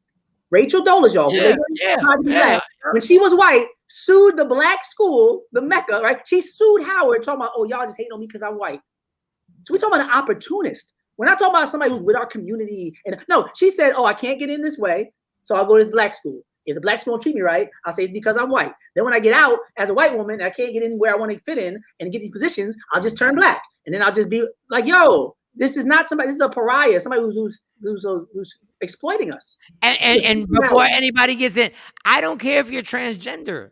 I say whatever you feel. If you identify, go do it. Just don't get mad at me because I state the obvious. But I do care if you're transracial. If y'all start getting in line for reparations, I'm gonna be out that joint with a megaphone and a problem. Because the first time somebody comes up with some shots and a suntan and some nose spreading procedure or whatever they got to do that look like they black, talking about I changed my name because Rachel Dolezal has an African name now. So when these white folks, especially these poor white folks, fresh off crystal meth, gonna start getting melanin shots and Brazilian butt lifts, talking about my name Shaquisha, I need my reparations. I'm gonna be in line, snatching people out of line like a bouncer at Evolutions or Babylon back in the day. Real talk, Dr. Smith. We gotta wrap it up. I'm so glad we did all this.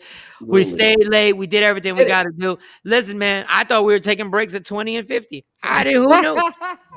We're back at that come Monday. Binary, the binary. Yeah, we don't open that can of worms. Listen, people, don't get mad at me because I see what I see. Like Jesus, God, all I see, I don't know. Okay, everything's now. But we do agree people should be treated right, though. That's the thing. Yes, absolutely. That's the difference. A lot of people get it confused. They say, "Oh, if Mike doesn't agree with the way I see it, then Mike doesn't support the fact that people aren't being treated fairly or they're being disproportionately attacked." That's what people get confused about. They hear you say, I'll give you a better one. If you say, and if Fearless said from here on out, Mike or Dr. Smith, from here on out, I want you to call me a female name, I would go Michelle. Okay. That's how you see me, Shawn? She said, like, oh, I thought he said him. No, look at me. No, but see, I'm not the person who's like, Michelle. I can see. No, but female name for Aaron, it would be whatever. I don't know.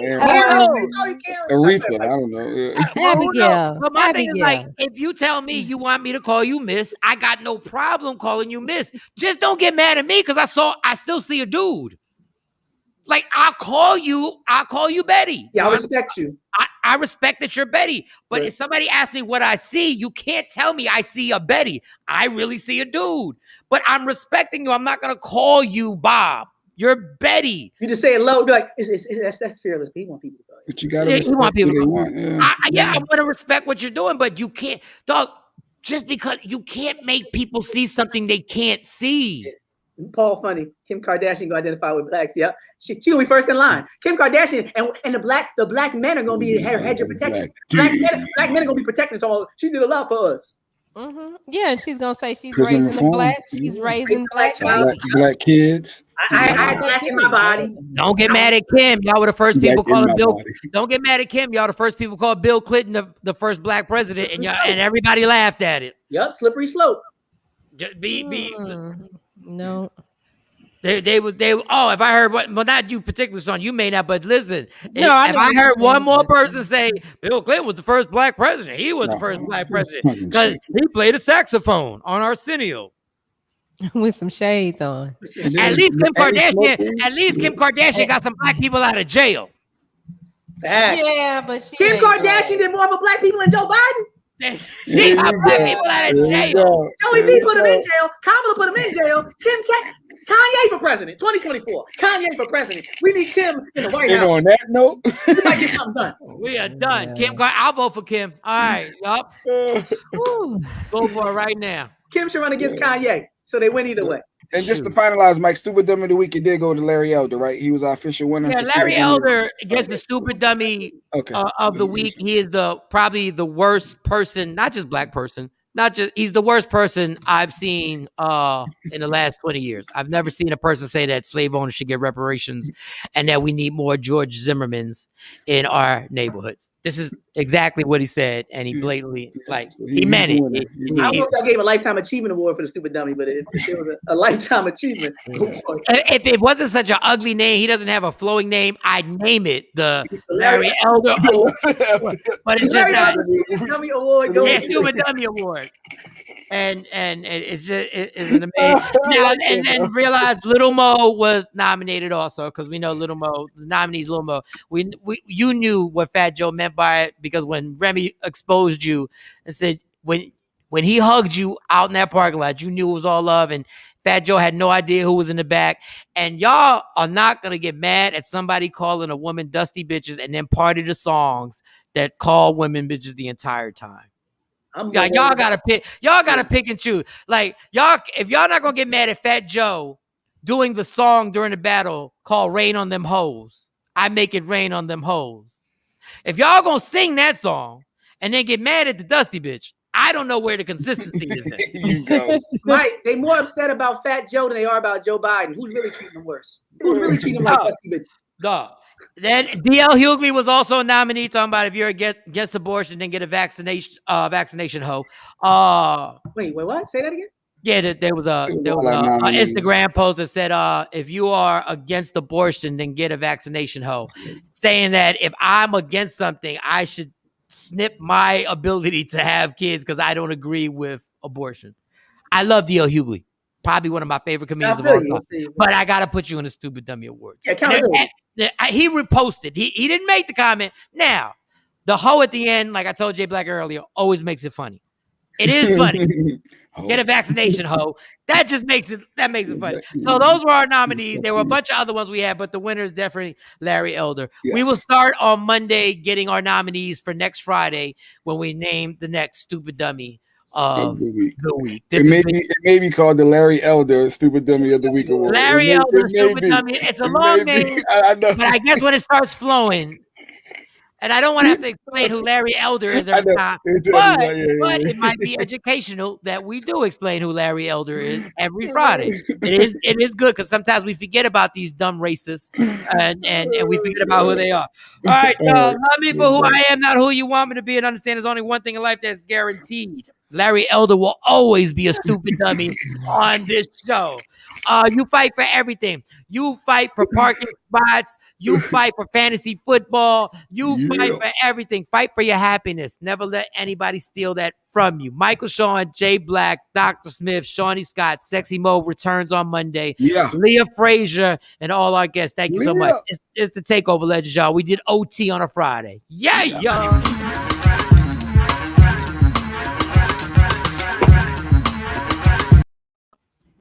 Michael Shawn and the Takeover Legends, where the truth hurts, but also makes you laugh. Baby, tap in.